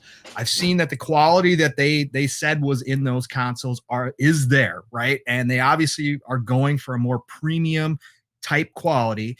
So I said, you know what? I'm going to take a leap of faith based upon what they're saying here. It supports, it supports all the sound. It supports Atmos, supports DTS, Sonos. So we're good there. And then they talked about the mic technology, obviously having that smart, I forget exactly what they call it, but smart mic technology where it only is picking up when you are speaking versus the surrounding sounds, right? All of that stuff is only on the high-end stuff, usually 150 and up. And then sometimes you're only getting a couple of those features versus all of them. So I'm taking a leap of faith. And I said, you know what? I'm pre-ordering this. I knew they were going to go out of stock. I knew it. I sat there for like 30 minutes sitting on it. And I was like, God, am I going to do this? I don't have any reviews. I'm like, nope, they're going to go out of stock. I'm going to be pissed off that I did not pick these up now. $99, whatever. It's $100 headset. I know they're going to be probably as good at the low end as anything I'm going to find at $99, wireless especially. So I said, I'm going to take a leap of faith. And if they come in and some people are already giving some early comments on it that they are the most comfortable pair they've ever worn. So I'm having high hopes here. I think it's going to be money well worth it. And if they come through on everything they claim they're coming through, then I just got ultimate value. And they're going to change that headset market because competitors are going to have to look at that and go, why are we charging so much if Microsoft could do it for this? Yeah, the markup on actual like stuff like that is crazy. So if you're ever sold electronics or anything like that, which I did back in the day, like audio in particular, speakers stuff has insane markup actually at retail compared to wholesale prices. So it seems like Microsoft is trying not to make it overkilling by selling these things, whereas some of the other brands, I wouldn't be surprised if it's double, or triple sometimes as opposed to what it's actually costing the retailers actually to sell these. That's why they do go on sale sometimes at such ridiculous prices. Hey, Psychonauts, welcome back, man. Hey, thank you. Yeah, we lost you for a second. I know it's your funny internet you're probably dealing with there, right? Do you have any thoughts on the new Xbox headset? I know that you have an interesting perspective because you just got a headset. Yes, it's funny that you say that because my headset unsynced. That's why I lost connection. Oh, I was like, oh, man. Yeah. You may be in the investment business soon. I just picked up the Arctis 9X. So it's still new to me, but I'm like, but I bought it a week before the announcement of these headsets, and I'm like, are you serious? These for $100 you get all this high-end tech that's going to be in these headset, and I was kind of bummed. I was like, man, I just spent almost $200 these freaking headset. I can get these $100 Xbox headsets pretty much as good as these. It is what it is, but I feel you, yeah, bro. I mean, I mean, it looks amazing. I mean, they integrated the volume button to the headset itself, and with what Pong was saying with the mute feature where you don't, if you're not speaking, it doesn't pick up background, which is awesome. And then you have the manual mute button that you just want to mute yourself. Yeah, so I don't have to hear Pong eating his bag of chips. Right? It's a common occurrence. Yeah. Oh, but not chips. Not chips. But they put a lot of thought into these headsets, and you can tell it looks premium made, and it's just it's for somebody that I wouldn't say on a budget, but if you want a premium headset at a budget cost, these are fantastic. These are probably going to be awesome for so many people.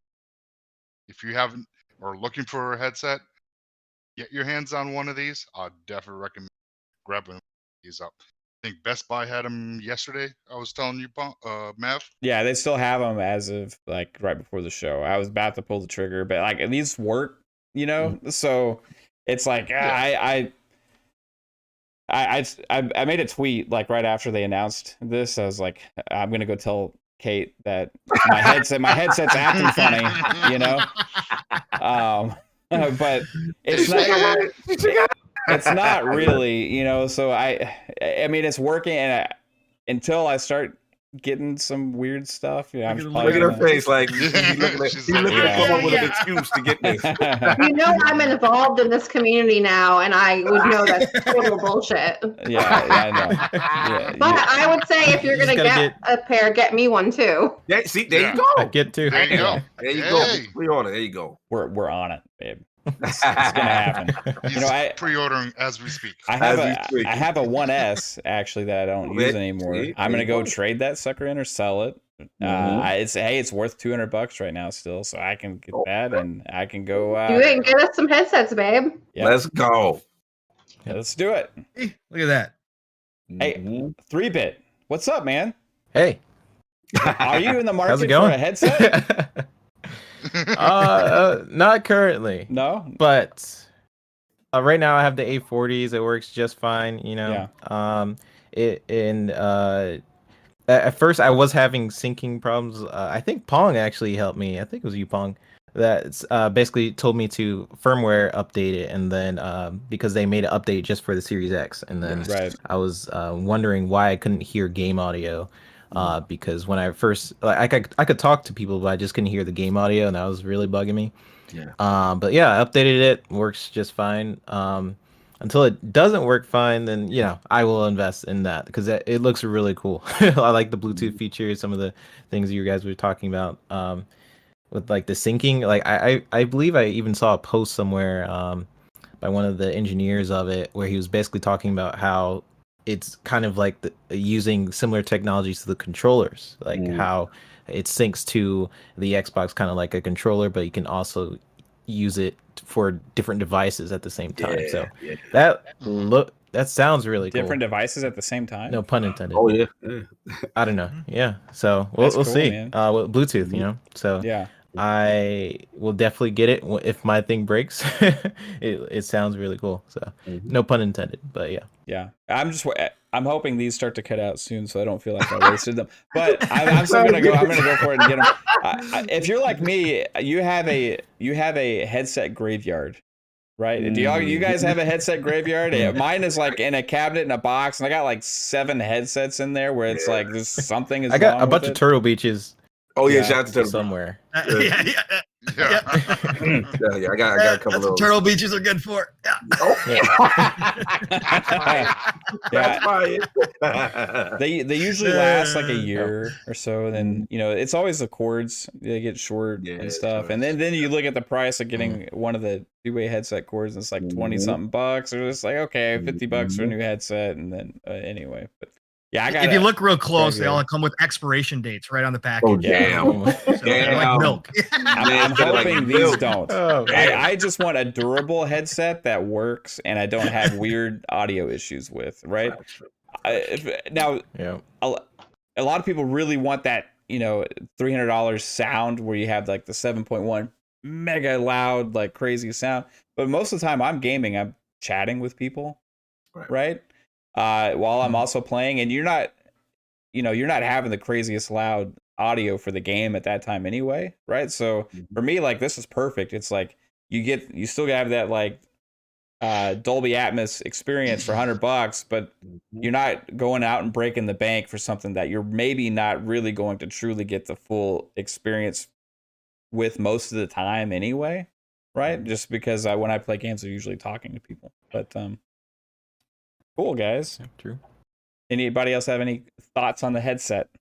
Yeah, I mean, just definitely a pleasant surprise. Didn't see this coming from them. Like Pong said earlier, I know a lot of people. I know I got thrown off when I got the Series X because one of the biggest omissions that I'm so accustomed to with a console is a Dolby Digital Out.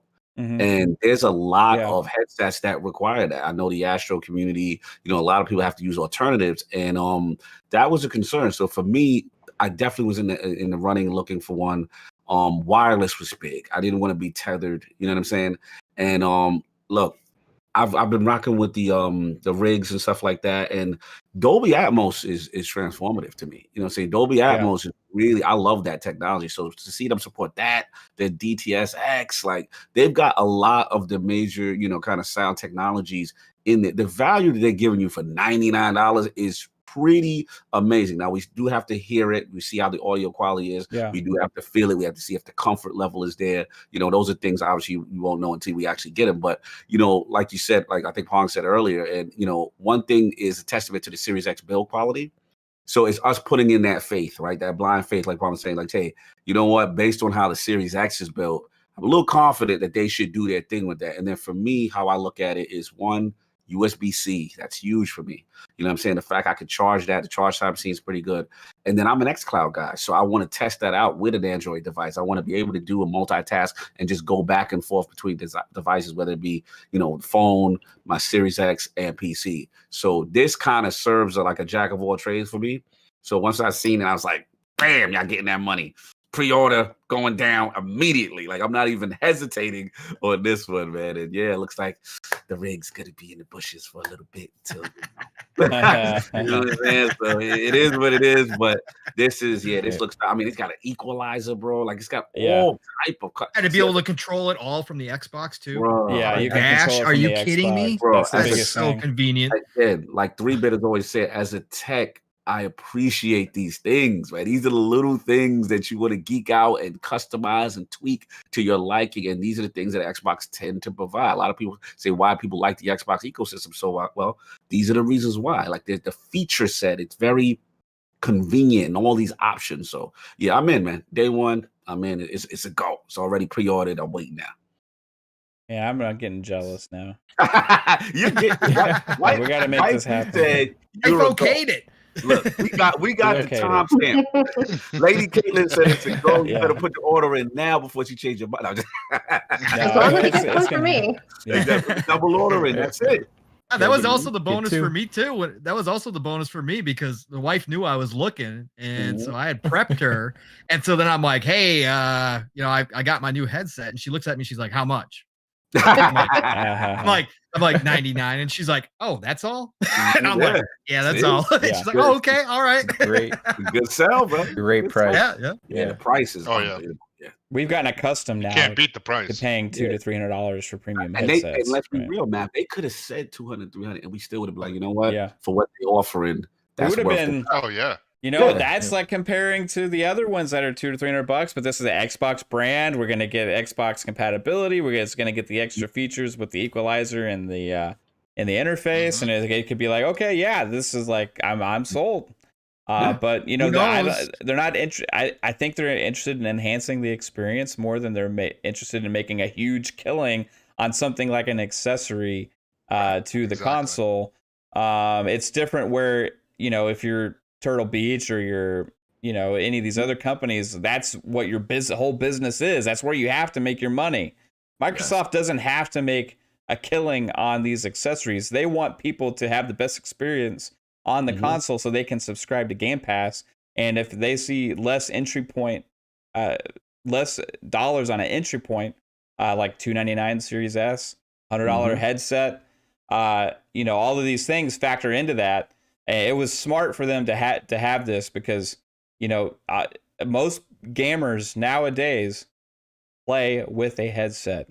It's not like back in the day where I'll just play with the speakers. Most gamers play with the headset, and it's an important accessory to have with your console. Absolutely. Yeah. And it wouldn't shock me though. I mean, this goes well. Who's to say elite headset? They've already got an elite controller. Exactly. Why not come out with a elite headset? You know, add in all the extra speakers and everything. Design Lab headset. That Design Lab. Oh, Yeah. that'd be sick.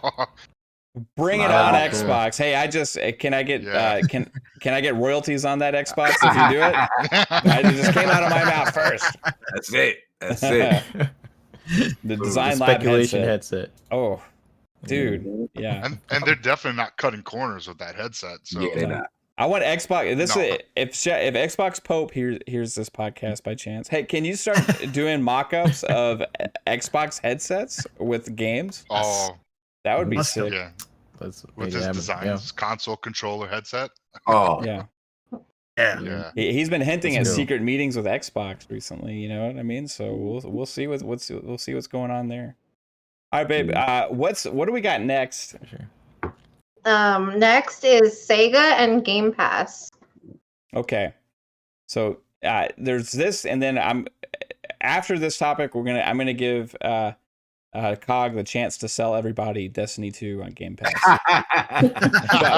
It's the Destiny 2 Cognito promotion segment. Yes, but before we get to that, Does that come with free lessons, by the way? Because Yeah, we need to get up to yeah. speed. yeah, I've been getting people up to speed. I think Cognito, and if we got Back from Dead, you know, who plays Destiny a lot, we could have this like mega learning experience. That's You the know, homie y'all right should charge for lessons.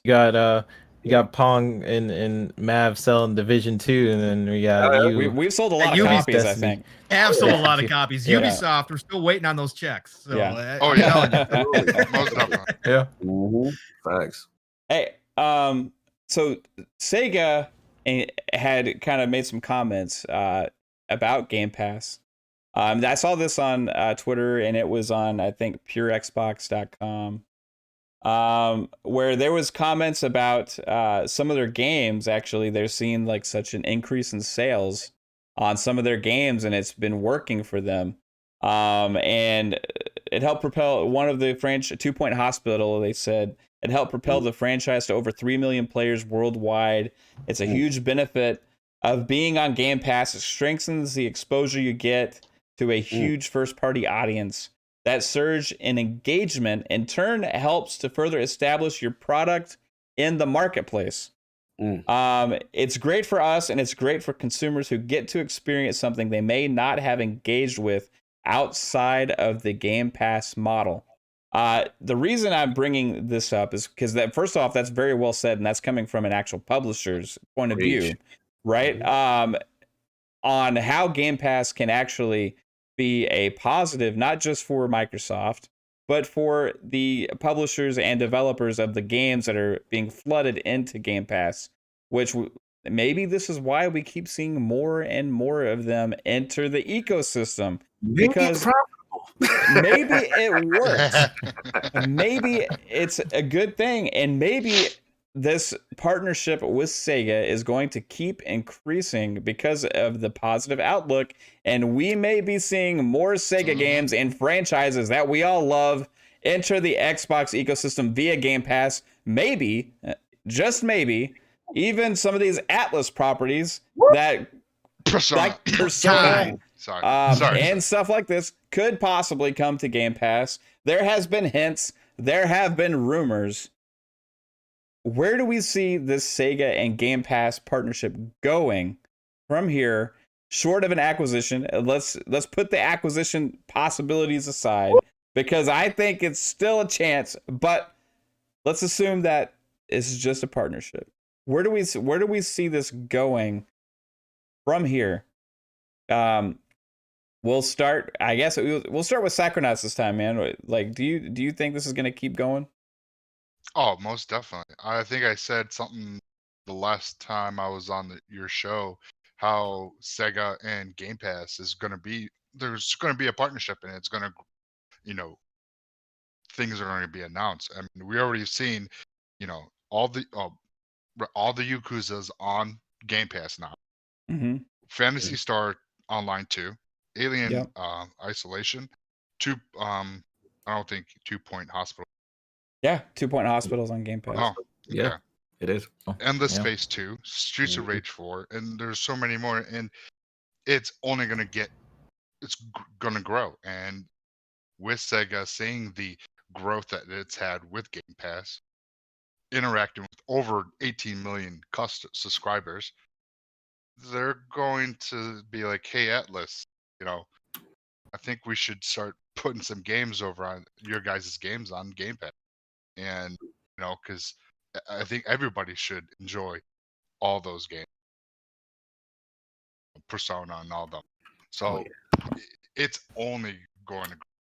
There's no doubt about it. They've seen the growth of all these games, and it's just going to. Cutting out a little bit, Psycho. You kind of. I just said it's just going to grow from here. That's pretty much. Yeah, I agree, man. Thoughts, Cog? Listen, when I saw this topic, I ran over. I was like, when they invite when they invite Sega for life. Bro, Yes. I'm Sega to the death. So I mean, that's my spiritual successor before Xbox. So yeah, I mean, this is exciting to see. Because twofold. One, you made a great point, Mav. Sometimes the armchair developer, armchair gamer who thinks they know what's going on, and how I've seen it in our comments, and I'll be like, Game Pass is bad for the industry. You're not helping the developer. You're not help. You got to buy the game, and that's the only way. And it just, again, one thing that kills me about gamers is go to the source. Go to the developers, go to the publishers, see what they're saying, get a sample size. Now, we know Game Pass, for the most part, still early, but we're starting to see trends, right? We're starting to see things trend a certain direction. We're starting to see now the 18 million. You're starting to see now publishers coming back. And you said it best, engagement, right? You got a game like 2 Point Hospital. Shout out to Hogle. I found out about that game then. I was going to get it on Switch, and I'm like, wait a minute. It's in Game Pass. Like, King put me on. He's like, why would you get it on Switch? It's in Game Pass. I'm like, he's kind of right. Like, I got the service. You play it for free instead of paying this. And I did it. And then to see them talk about it, because what you see is, you have these smaller games sometimes sharing that space with these AAA titles that, again, most people may not have known about. Or let's be real, as gamers, sometimes we make business decisions. It's a certain month that comes out. You're like, yo, I'm getting this. And I'm gonna have to wait on this one because I can't do all 2 or 3 games at one time. And a lot of games get sacrificed, so to speak, in that sense. But now you have a service like Game Pass, you're sharing that marketing real estate. Now you're like, okay, I've finished this. Let me give this a shot. And then you end up loving something you never knew about. The same thing happened to me with this indie game called Yes, Your Grace. I'm like, I ended up being addicted to this game. And I'm like, I would have never played this game if it wasn't in Game Pass. So one, you start to see the metrics with that. You start to see the engagement. And then, shout out to, I believe the developer from 2 Ton Games we had on to the end. He literally spelled it out for us because, his game was initially going to be, on one platform, smaller indie game studio. And he broke it down. He said, look, we got our money up front, so to speak. You know what I'm saying? Yeah. From Microsoft, based on a projection of what they thought it would do by putting it in the Game Pass. That is beneficial. Peace of mind to develop a game is beneficial. That is helping the industry. So now he can focus on his craft and now get out. And then guess what? Until the end now is sharing space with Gears 5. It's sharing space with, like, again, you're getting a light on something that you may not. And the cool things that you guys said, Pong and what you call Psycho about Division, right? Let's be real. Like, you know, even though Division's not in Game Pass, but you know, you see, I remember when it was, and I remember there was a moment Division 1, excuse me, was in it. You know what I mean? You get that engagement. People start flocking back in. You seeing Destiny right now. I'm seeing people like, yo, I didn't play it, but hey, Game Pass, free 99. I'll give it a shot, right? So it's really transformative. This is the direction they want to go, and then bringing it all the way back to Sega was just that. You know, again, I'm a huge Sega fan. It's good to see their properties, you know, getting a lot of exposure. You know, I'm very happy that Yakuza Like a Dragon, even though it's not in Game Pass, it's on the service. That's something that historically wouldn't have happened in the past generation. You know, those type of titles would always be Sony first. Again, like you see with the Persona. So I think it's trending the right direction. And the last thing I'll say is, you know, just as far as the whole, you know, partnership, so to speak. Who knows if it's an acquisition, because there's a lot involved, obviously, you know, with Sega and the way they're set up. But one thing we did see is the Division set up for the pachinko machines and the thing. Not saying it's definitely going to happen, but at the very least, they seem to have a good working relationship, right? Yeah.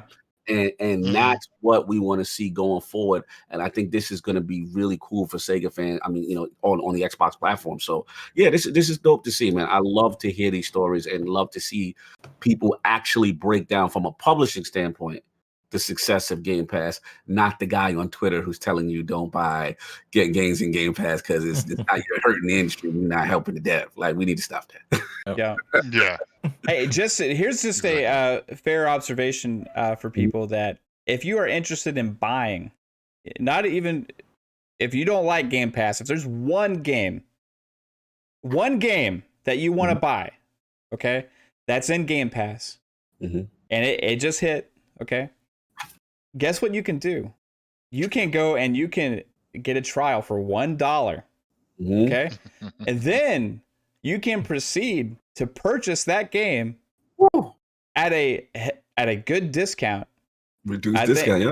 And guess what?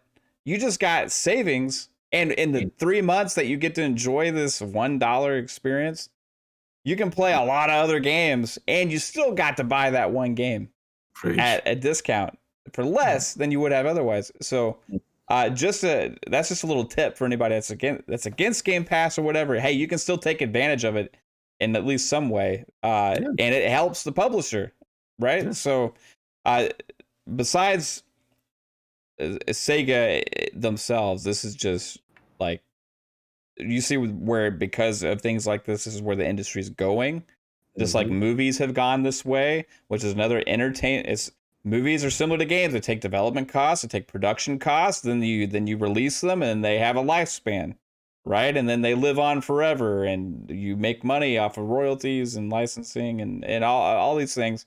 They live on, and you purchase them at reduced costs later. Unless it's Nintendo, then you still pay full price. But there's a lifespan there. Now, Game Pass, like subscription services with movies and stuff, has changing the formula of how publishers get paid, how developers get paid, and how we invest into the ecosystem, right? So and it's working, coming straight from the mouths of one of those big time publishers, right? 3-bit. What's your thought? What's your thoughts on Sega and their comments regarding Game Pass?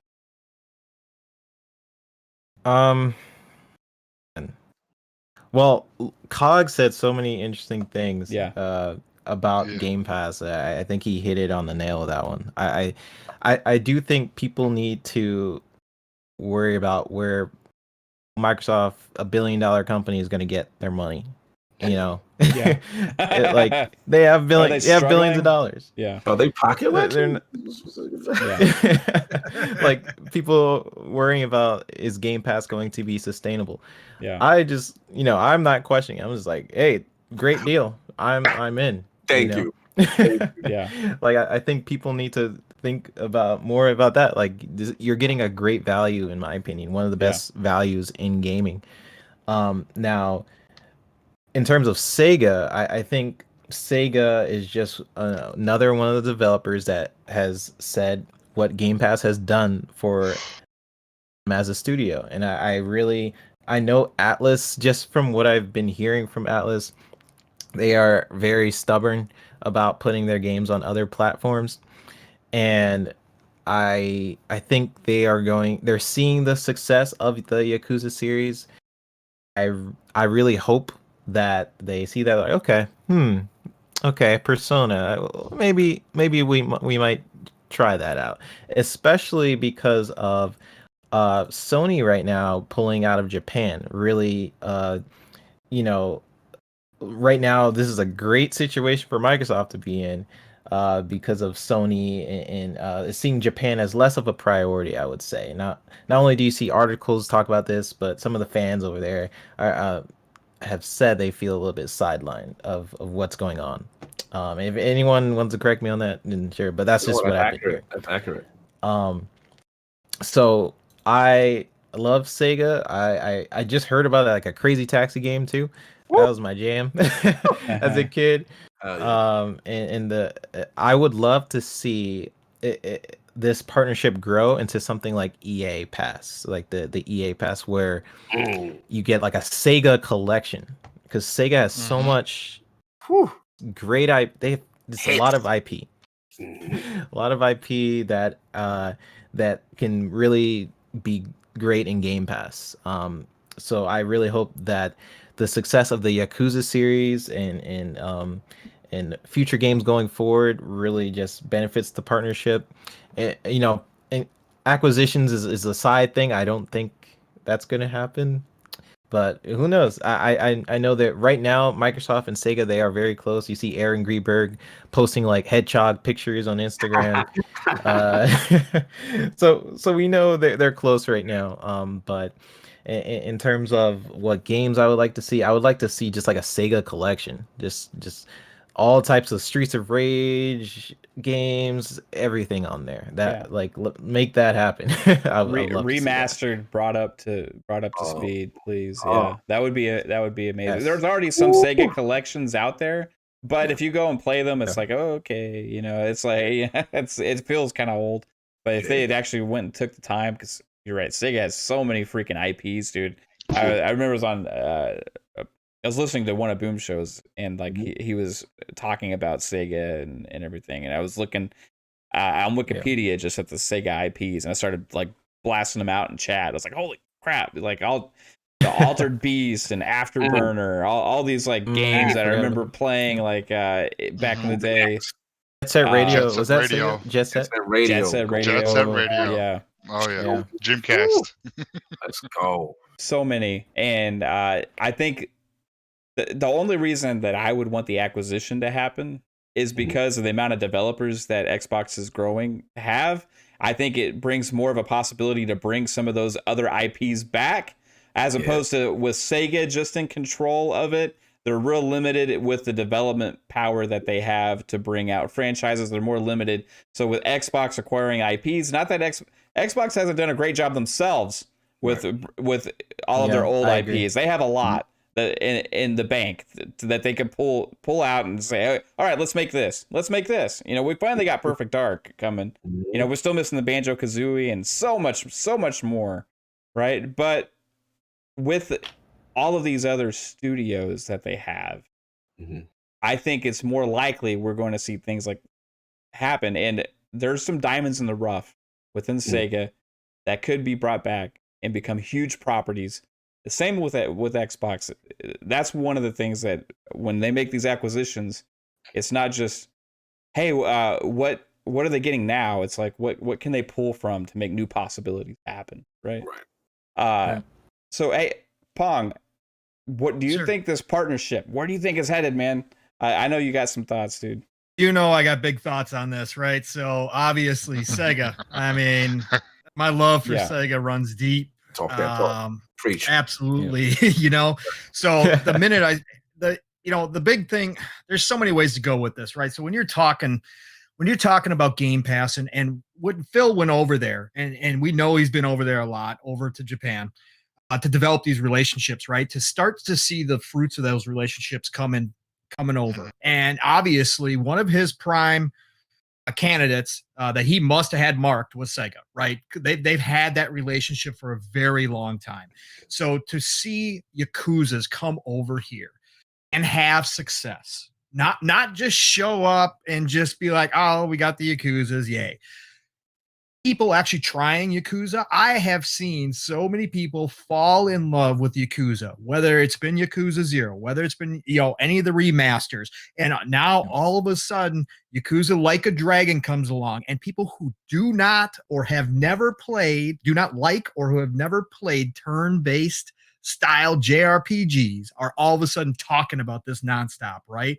This is my heart, right? Because I'm an old school JRPG guy, grew up doing it, right?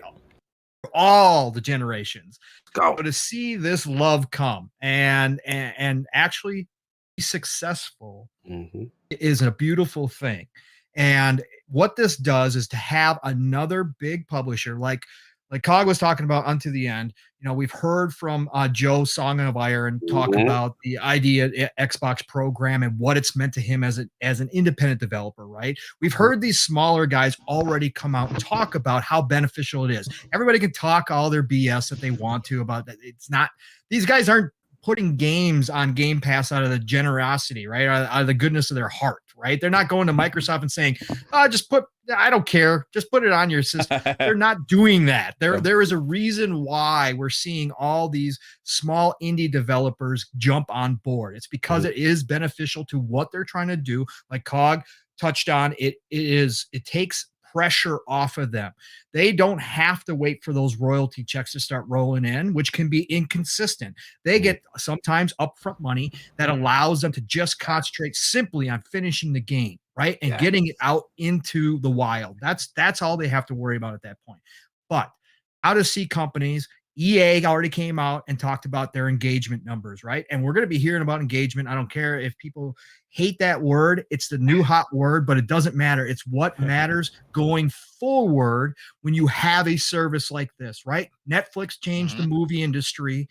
Microsoft is trying to change the games industry. They're using the same basic type model to do this. So guess what? Engagement is more important overall than just straight up individual sales, period. That's the way it is from here on out. EA had just came out and talked about how much they've seen benefit from being in here. And now you've got another publisher like Sega coming in and saying, we are having great success. What did they say? 2 Point Hospital, 3 million? 3 million people? Yeah. Are you kidding me? Like Cog was talking. Yeah. Like Cog was saying, if that had just been a game out in the ether that was just on the physical shelves or in the digital space, you would have passed over it. Most of us would have passed over it. Yep. But you're getting in front of, you're getting in front of 18 million customers right now. We'll say 20 probably right now, but we'll say 18. King, we'll go King with likes what when they you said. say 20. King likes when you say Yeah, I know. It's the 20. It is 20. He likes it to go to 20. But we're talking about 3 million people engaging with a small game with only 18 million Game Pass, right? What happens when we hit 30? What happens when we hit 50 million people in Game Pass, right? And now all of a sudden, you've got Sega already on board. You've got EA already on board. They're showing all this positive stuff. They're showing these, and again, you can say, well, they have a good relationship. They're just going to come out and say that. No, they're not. No, they're not. They're not doing this out of the goodness of their heart. They're doing it because their bottom line's looking better. And so what's going to happen is all of a sudden, Ubisoft is sitting on the sidelines going, all right, we got our just Uplay sitting out here. We tried it on Stadia. We know how that went. So why are we wasting it? Why are we not getting engagement numbers on all of our games? Game Pass. Why are we not doing this? That's what slowly starts to erode away. We know we already got the indies. Microsoft is committed to the small time. Now it's time to go after those big fishes.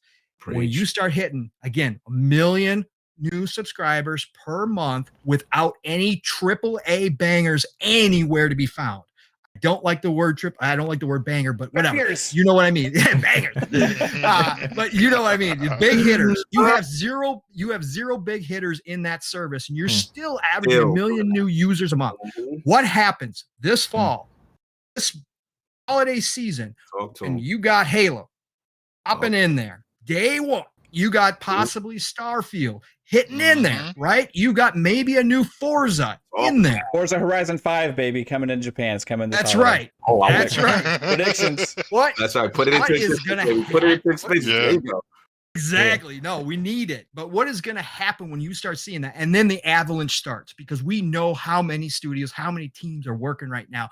Those Game Pass numbers are going to exponentially increase from that point forward. And there's going to be impossible, not only for gamers from, I don't care what side you're on, I don't care if you got one preferred platform. You're not going to be able to ignore Game Pass as a gamer anymore, and you're not going to be able to ignore Game Pass as a publisher anymore, because you can instantly have 30, 40, 50 million eyes on your game. Yep. This just by dropping it in there. And oh, by the way, Microsoft is going to give you some upfront money, or Microsoft is going to do the marketing for you, or whatever your contract deal is. But instantaneously, you have access to that many people. You don't have to wait for them to go into the store and buy it physically. You don't have to wait for them to decide to finally, go to the digital site and buy it from there. They already have access to it. They download it. Oh, you got DLC? Oh, guess what? They feel like they really didn't pay anything. They got the game free. Right. Yep. Oh, now putting out $20 for some DLC is no big deal. Exactly. Not at all. It's different. Exactly. So again, go back to the original question. I hope this is the start of something big with Sega, just from a personal standpoint. I also hope from a business standpoint, because as everybody's pointed out, the IPs that they hold, if, and this is a big if, because we know Microsoft themselves are holding some big IPs that they haven't done anything with.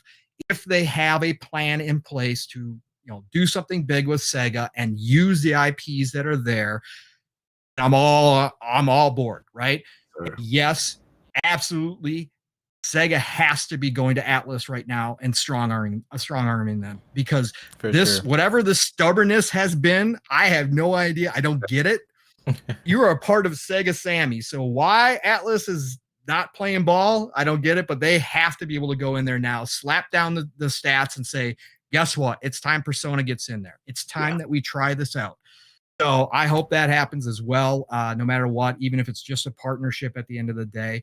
But again, just to have another big publisher come out and prove everybody wrong and say, hey, we are seeing huge success here. Good things are happening here. And again, only 18 million. This is just the beginning. We're not, this is just the beginning. Those numbers grow. The back end numbers for these publishers are going to grow. So I can't wait. It's restricted to Game Pass. Also shout out to Boom who was in here for that. Shout out. Yeah, shout out to Boom. Yeah, and I'll also say this too. Game Pass is also important, especially with these Asian developers and these Asian publishers, and why Phil needs to go do this. And I almost forgot this point, is because they're going after that Asian market. Right. They need that. They're going after those mobiles, in Korea, in Japan, and China eventually. They're going to go after China somehow, some way, and it's all mobile over there. Yep. So they need Game Pass and xCloud to be filled with games that appeal to that section of people. Yes, there are going to be some Western games that appeal to them, but obviously the core base over there is still going to want games that are based on that culture from that side of the world, and they need to get those into xCloud and Game Pass to expand that out over there as well. Absolutely. Yeah. And we may see Game Pass on even more platforms than we ever anticipated in the coming years as well, to make that happen. And speaking on a 3-Bit's point about people's concern for Game Pass and the sustainability, it's not real concern, it's fake concern. You think these people actually care? No, they don't care. There's not an actual concern there. When a game gets a 60% off sale on the marketplace, do you think they sit there and they say, oh man, what are their real intentions here? You know, I don't know. I don't know if this is sustainable. I'm worried for Microsoft. How can they It's afford too to give me this? I shouldn't buy it at the 60% off sale. I don't know if I should take this great deal because I'm concerned about this. Come on, it's bad for the industry. I shouldn't get this game on Reset it sale. back. Come on, guys. You know, this is awesome. Sega sees the value. It's obviously a great thing. Did everybody have a chance to chime in on this? I just want to end on this last point. Just what Pong was sort of like dancing around towards the end is the ecosystem of Xbox, where they are not really restricted to just a console. It really benefits them in a lot of ways, especially with Game Pass, because they're not just on console, right? Which is a pretty big market, but then you're also tackling mobile and PUBG alone. I don't remember the numbers, but it was a lot of money, $1 billion something, I believe. That's just the mobile market, which is already insane.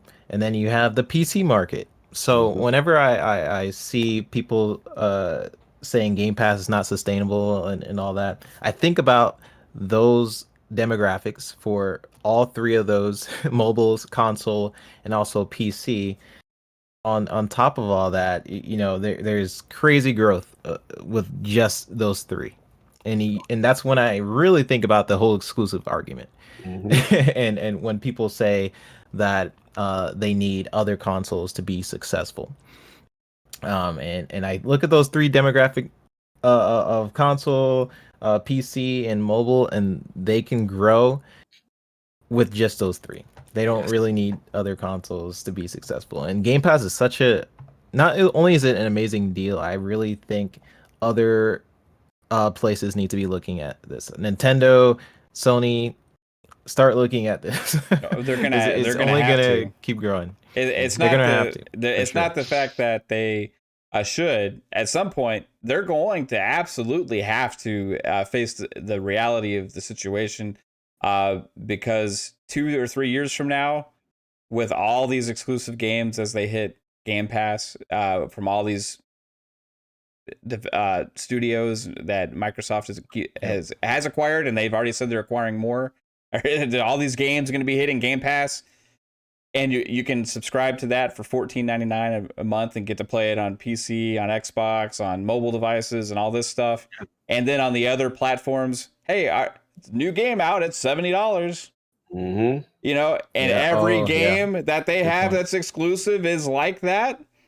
The value proposition is already where it's at, but there's a scale, and over the years it's just going to keep going like this, where hey, Xbox is still the same price, but to get into the other ecosystem, it's a lot more, and that's going to be a problem down the road more than it is today. That's not bashing on Sony, because there's still value in that. I'm not saying there's nothing not good about necessarily what they're doing. It's just a reality of the business, right? Yeah. It's just a matter of at some point they have to look at it as something that they have to match. And you know, generally, you know, the way the industry works is, you know, once people start seeing revenue, and then all of a sudden they start to have a shift in philosophy. And Sony themselves even come out and say, hey, we may need to come up with some sort of an answer, or we're working on some sort of a thing to that. They've improved PlayStation Now quite a bit. Exactly. If you look at that PlayStation collection and those games that's in there, I have it. Like, that's something that they wouldn't have done in the past. And the last point I'll make to end is that the other thing that we're seeing is, let's be real, usually when a game comes out, you know, you pay that retail price, you get that engagement, and then whatever it is, 6 months or whatever, that tail end, and then the game kind of dies out. What you're seeing with Game Pass is that kind of that reinfusion of interest in an older title, sometimes also too, where they're benefiting it. And then a lot of these companies, we said earlier, use it as a marketing tool to then jump off the next sequel or whatever they have in line for that franchise. So they're creative ways. And again, companies are in the business of making money. If this is not profitable, I don't care how much goodwill Microsoft is doing. You know what I'm saying? People are not doing it. That's the beauty of Phil Spencer being able to sell this ideal to a Satya and get to the board, and get to the table, right? Because that's what the suits want to hear. We as gamers, we love the deal, you know what I'm saying? Because it's great for us. But if it's not making revenue, you best believe this thing is getting shut down and Phil's getting thrown out the office. Yeah. So at the end of the day, that's what gamers have to understand. This is also benefiting them. And that's why Sacha is even emboldened Phil to say, look, we're still more in the acquisition phase because you want more content in this service, the diversity of content, as Pong, as 3-Bit mentioned, as far as getting this out on the xCloud. That's another market that, again, that people are not thinking about, because we as gamers are selfish. We just think about our console. This has to go out worldwide. It's a vision. It's a play. And I think they're onto something, man. I really do. It's good to see the growth. And like you said, I think it was Pong, without any bangers, so to speak. They're growing right now, and the games have not, the first party game is not even at its peak in development or coming out. So that's even more impressive that they have this growth, in my opinion. Heck yeah, man. All right. We have been running long because we've been having a great time.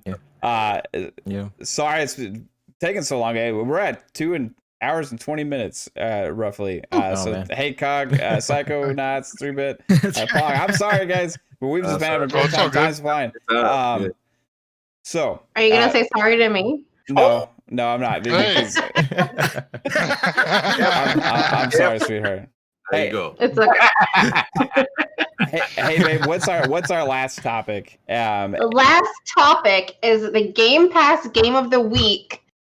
In honor of our special guest, it is Destiny 2. Yes. So a banger, right? You have the floor. It is a You have banger. the floor, Lord Cog. Hey, who said Game Pass doesn't have bangers, right? All right. Now, this I put this on here, and just because I knew that Lord Cognito was going to be here, and Iron Lord started as a Destiny podcast, right? So, hey, man, sell me, because I've fallen out of Destiny, right? I'm sucked into Division 2 right now, and in a lot of other games, which, but I'm a huge Bungie fan, huge Halo fan, but jumping back into it right now seems daunting, right? Because it's so massive and consuming. I don't know what to do. Sell us in the world. The world is your stage right now, Cog. On now work for Activision. Why you need to take advantage of Destiny 2. He's ready. Being in Game Pass, and what do we need to know, man? Tell us. Listen, man. I mean, first off, I love that you picked this time. It's great time. Shout out to back for that. Yeah, I see you, boy. I see you. That's my Sherpa. Now, look, here's the thing. Destiny is a very daunting game if you haven't played in a while. I'm not going to sit there and sugarcoat it. It's definitely, the ease of, okay, there's so many icons. What do I prioritize first, kind of a deal. Yeah. And what I like is what they've tried to do is for new light players, guys who've been away or just starting now, basically they send you to the Cosmodrome. So that's like your origin story, almost like a Destiny 1 revisited and kind of a recap. So that's where you want to start off first. There'll be a hunter named Shahan. He's going to really guide you to the basics of Destiny. And it's their little tutorial to get you up to speed on all the things you missed. When did they implement that? That has been implemented since the launch of Beyond Light. So since Beyond Light launch, which was like November 10th or whatever, that's the new thing. So when you boot up, New Guardian, they're going to beeline you there, right? So I would advise, don't touch the Beyond Light story yet, because they're going to get you into the basics of Destiny, how bounty systems, how to level, XP, exotics, and light level. You know what I mean? So that's number one. Number two, let's just get down to the nitty gritty. Like, this is Bungie, and this is some of the best shooting mechanics you're going to have in gaming. Just as far as pure feel on gun, recoil, sound differences.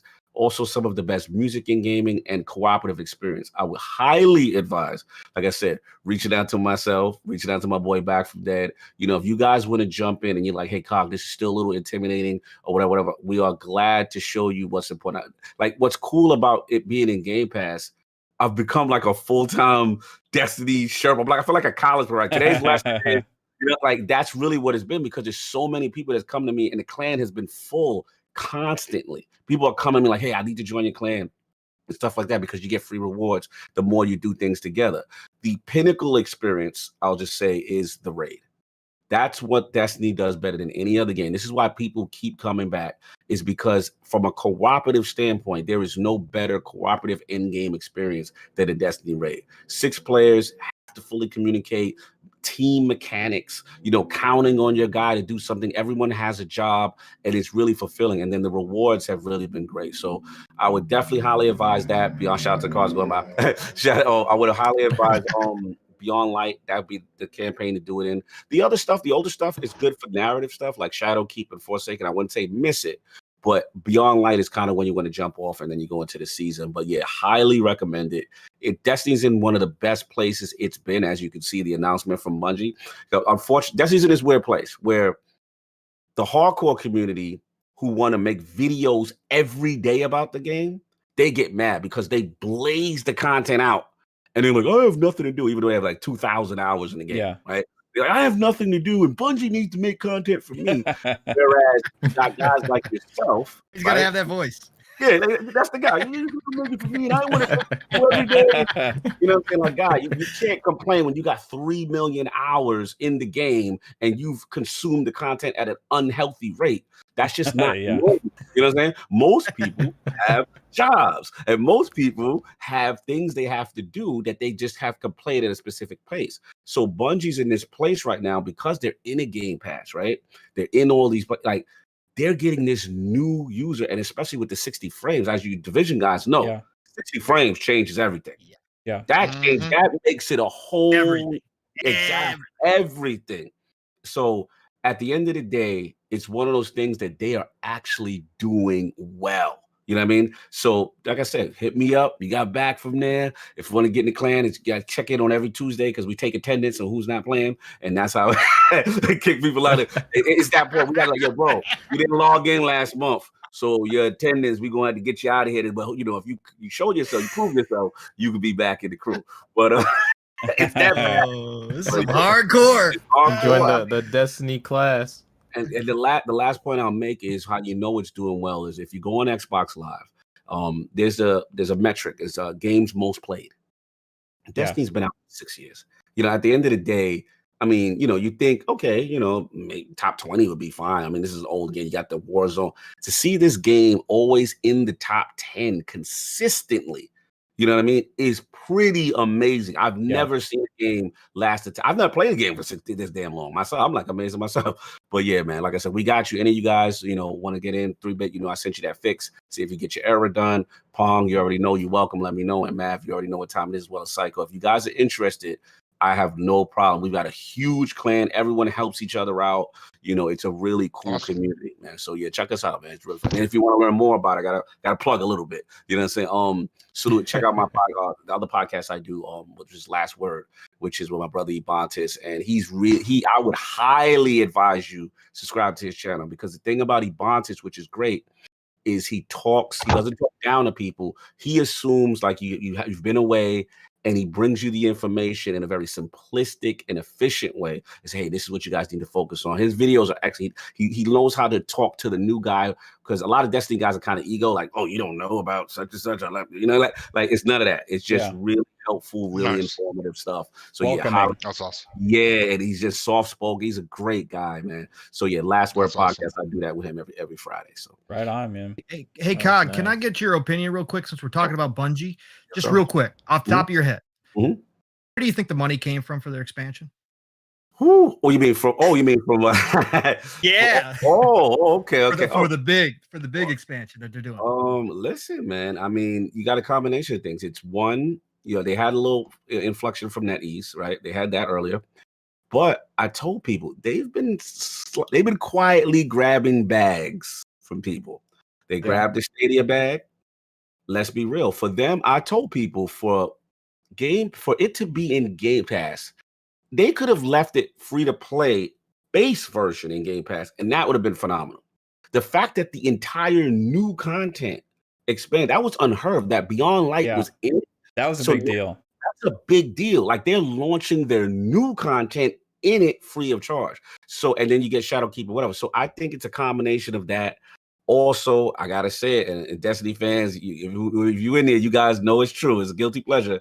We live in that Eververse store. when it comes to a new gun and you got the emote, or you're doing the emote and you buying the outfit, like the game, they design it in such a way. It's the art style is so cool, and you're seeing your friends doing the new emoji and the new thing. You're like, damn, I gotta get that. Like, you know what I'm saying? Like, it's really addicting. Like the cosmetic aspect, the microtransactions are not game breaking. They don't affect gameplay, but I think it's a combination of both. And yeah, and just the expansion. They've been first out on the cloud services. You know, they've really been taking a lot of bags from people, and it just goes to show you this dead game that's supposedly they're doing well. They're doing well. The engagement's up. Yeah. I was just curious if you thought there was any partners in the background. Not necessarily. I mean, obviously, you know, we did know at one point Microsoft did approach. That was a dream of mine. I was hoping, but I have to admit now, after hearing them now expanding to Amsterdam into a publisher role, you know, they looking like they're trying to be the next Blizzard. They're looking like they're trying. They have another IP. They have another. People don't realize they have another IP named Matter that's been in development for a while. It's kind of, from what I heard, it's like a little bit of a Diablo side, you know, kind of thing. So they've got things cooking. I think with them, partnerships would probably be the extent with Microsoft. They have a good working relationship. I know Phil and Pete Parsons are like peas of a pod. Phil is on Destiny every day. Like Phil is playing. That's his game. Yeah. So, you know, I think may see more sweetheart deals like this in the future. But I hate to say to my guys who wanted the acquisition by Microsoft, I don't think that's going to happen. I'm leaning more now. That's probably not. And I think they just have a good working relationship, you know, where they are now. So I think that's where it is right now. Yeah. Mm-hmm. Awesome, man. Thank you. Yeah, so Destiny 2, guys. Definitely check that out. Like we said earlier, me and Pong and Psychonauts and been trying to get everybody on the Division 2 train with the update. But you know, Destiny 2 before Division had their update, and it's still doing amazing. Destiny didn't have the fall off that Division did. So Division's like resurgence is kind of like, it's almost strange in a way. It's like I don't know exactly how it's happened besides the update, right? 60 hits, bro. But another thing I was going to mention, like you said, like it's weird, you know, it's interesting that, you know, Destiny chose to drop the whole expansion and everything in Game Pass. Another game, but we're talking about Sega earlier, that's doing that is Phantasy Star Online 2 with the new Phantasy Star game. It's dropping the whole thing in Game Pass, which is a huge deal. That was like, that's like a mega game. We're not as familiar with it. Some people aren't here because it's been exclusively in Japan for a really long time. But to get that game coming, this is a big deal game. It's a very big deal game, especially in Japan and those areas, to be in Game Pass day one. That's not something you see very often, like Cog was saying with Destiny. So these companies are seeing the profit from being associated with it. All right. Well, if you guys enjoyed the show, and if you want to play Halo after the show with us, Ultimate After Hours, Master Chief Collection, we're going to be playing some Halo, popping some heads, doing some SWAT, capture the flag, whatever you may want to. Anybody have any final words before we do the outros real quick? Nope. All right. So I'm gonna try Destiny 2.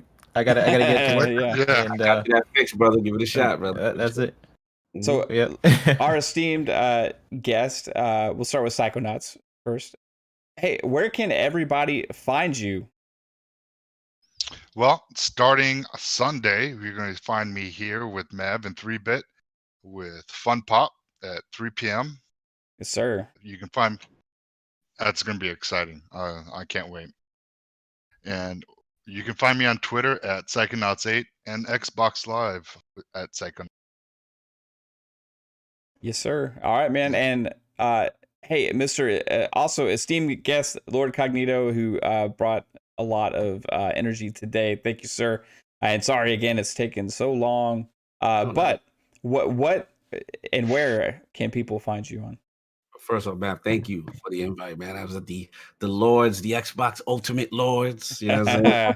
This is fun, and salute to everybody, you guys. This was a really, really good show. Very informative. I like what you guys are doing. I like the topics, and keep up the good work. This was definitely a fun show. I really enjoyed myself.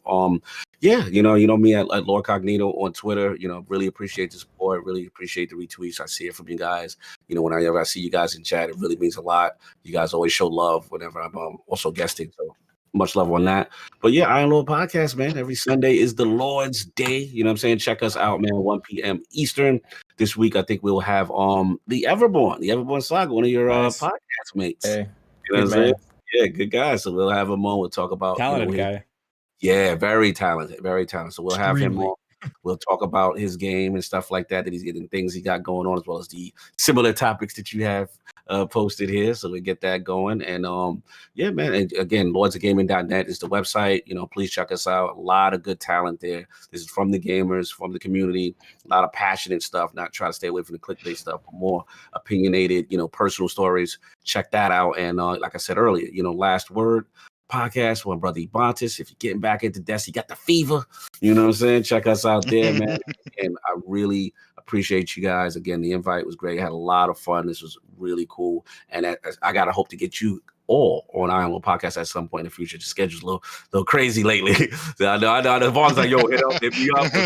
Yeah, hit me up. I have everyone on a list, and I look at Attic, and I'm like, damn, it's the beauty of getting a little bit more popular that you have that problem that, you know what I'm saying? Because I really do like to celebrate the community. It's not just about, we have a big guest on and that's it. And no, I like to celebrate people who are doing their thing in the community. And I like what you guys do. You're keeping it positive, great intellectual discussion, you know what I'm saying? No bashing, just having fun, talking gaming. And I think a lot of people have gone away from that. They don't talk games. So I like to support you guys that do it the right way, in my opinion. So salute to the Xbox Ultimate Warrior Podcast. Ultimate Warrior. I like the good warrior. Hey, man. That's my error. Greatly appreciate those kind words, man. And we love, if I speak for all of us, we absolutely love what you guys do over there at Iron Lords Podcast. You guys make me crack up. I can't catch it live all the time, but dude, even when I just see a clip or if I'm watching live, it's you guys are hysterical.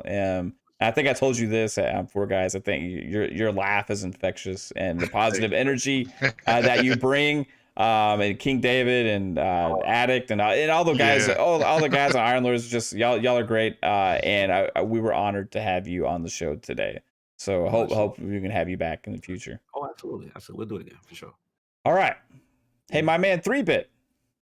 Where can everybody find you besides doing some really creative, cool stuff that you have to keep secret from us behind the scenes? Break it Speaking of talented. Break it. What you working on? Oh man. So if you want to see my podcasting stuff, you guys can catch me here every Friday at 9:00 Eastern time, as you probably are watching right now. Thursday, I'm on Boom's show, Xbox Factor, great panel over there. Again, Boom, great guy. He does so much for the community as well, so shout out to him again. Yep. And a lot of my videos on YouTube, the Video Games HD. I've been very much working a lot this week, so I haven't been able to update it as much, but you will see content next week. So you'll see a lot more of my animation stuff, which is where I'm trying to sort of slowly move content, because a lot of people are interested in what I do behind the scenes. A lot of my animation stuff for different companies.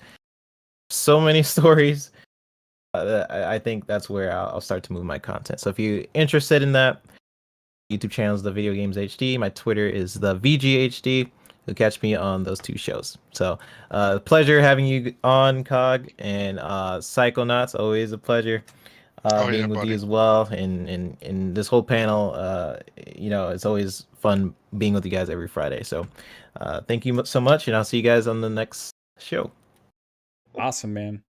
And Pong that everybody wants a piece of. It's showing up everywhere. Piece of the Pong. Every show. What 1,000 podcasts can everybody find you on this week? 1,000. Now we're being dramatic. All right. First of all, sorry I couldn't make it at the beginning of the show. Apologize. That was It's rough, okay. man. I'm just I'm worried glad I about the could finally guy get standing here, in but- your front lawn right now. He's His freezing. arms have got to be It's about tired, bro. It's like negative 20 right now, Yeah. so I'm gonna go bring him a coat Yeah. after this. So, Yeah. You didn't give him a coat to begin no, with? no. I didn't have time. I had to get in here. Cogs on. Are you kidding me? Yeah. I had to get in. Priorities. Right, exactly. So, chat, awesome. All you beautiful, wonderful people every week coming out to see us. Again, none of us would be doing this without you guys. That's where my heart is. That's where I started in this community. I had no plans of doing this. But you guys coming out and supporting each and every week and seeing the same people here all the time, and some of my friends that I met in chat first is just awesome, and I love to see it. So thank you guys all for being here. Psycho brother, so appreciative of you for jumping in for me when I couldn't be here, man. Brother. Thank you very much. And obviously Division 2 bros, yep, we got that. So absolutely. Lord Cognito, man.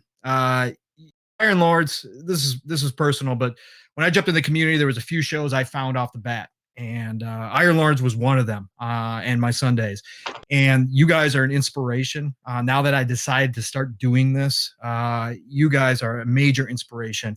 And you guys, what you have over there in the community you have is just outstanding. It is a stellar place to go to every Sunday and to watch and to listen to you guys not only be informative, but to entertain as well, the way you guys do, and to put on the production value that you guys have there off the charts. And I can't tell you how much it means to be on a show with you, man. I was devastated when I didn't think I was going to be here. So, but thank you for all that you guys do over there. Absolutely. So, obviously, everybody else, appreciate you, panel, 3-Bit, Mav, I love you guys. And obviously, shouts out, and Caitlin, if you're still here, I don't know if you're still here I'm here. not. Okay, love you, girl. Hey. And obviously, thoughts go out to Lupa. Continued thoughts go out to Lupa, and we're hoping she's doing okay. So, but otherwise, yeah, exactly. Miss you a lot. But otherwise, Pong Soul, you can find me Pong Soul everywhere, Xbox, Twitter. I am here every Friday night, as you guys all know. Otherwise, Saturday nights on the Shop Podcast with PTK Blam, Centurion, Fuzzy, and Staggerilla. Yeah, exactly. So, like that show. Yeah, he's been doing it for so long, man. Yeah. It's quality. I love guys. being there, man. Yeah, great guys. Good crew. And then otherwise, coming up, you never know where you're going to see me. Hasn't been officially announced, but I'll throw out a little hint. Monday night, I will be someplace very green on Monday night. So you can catch me there. So someplace very green.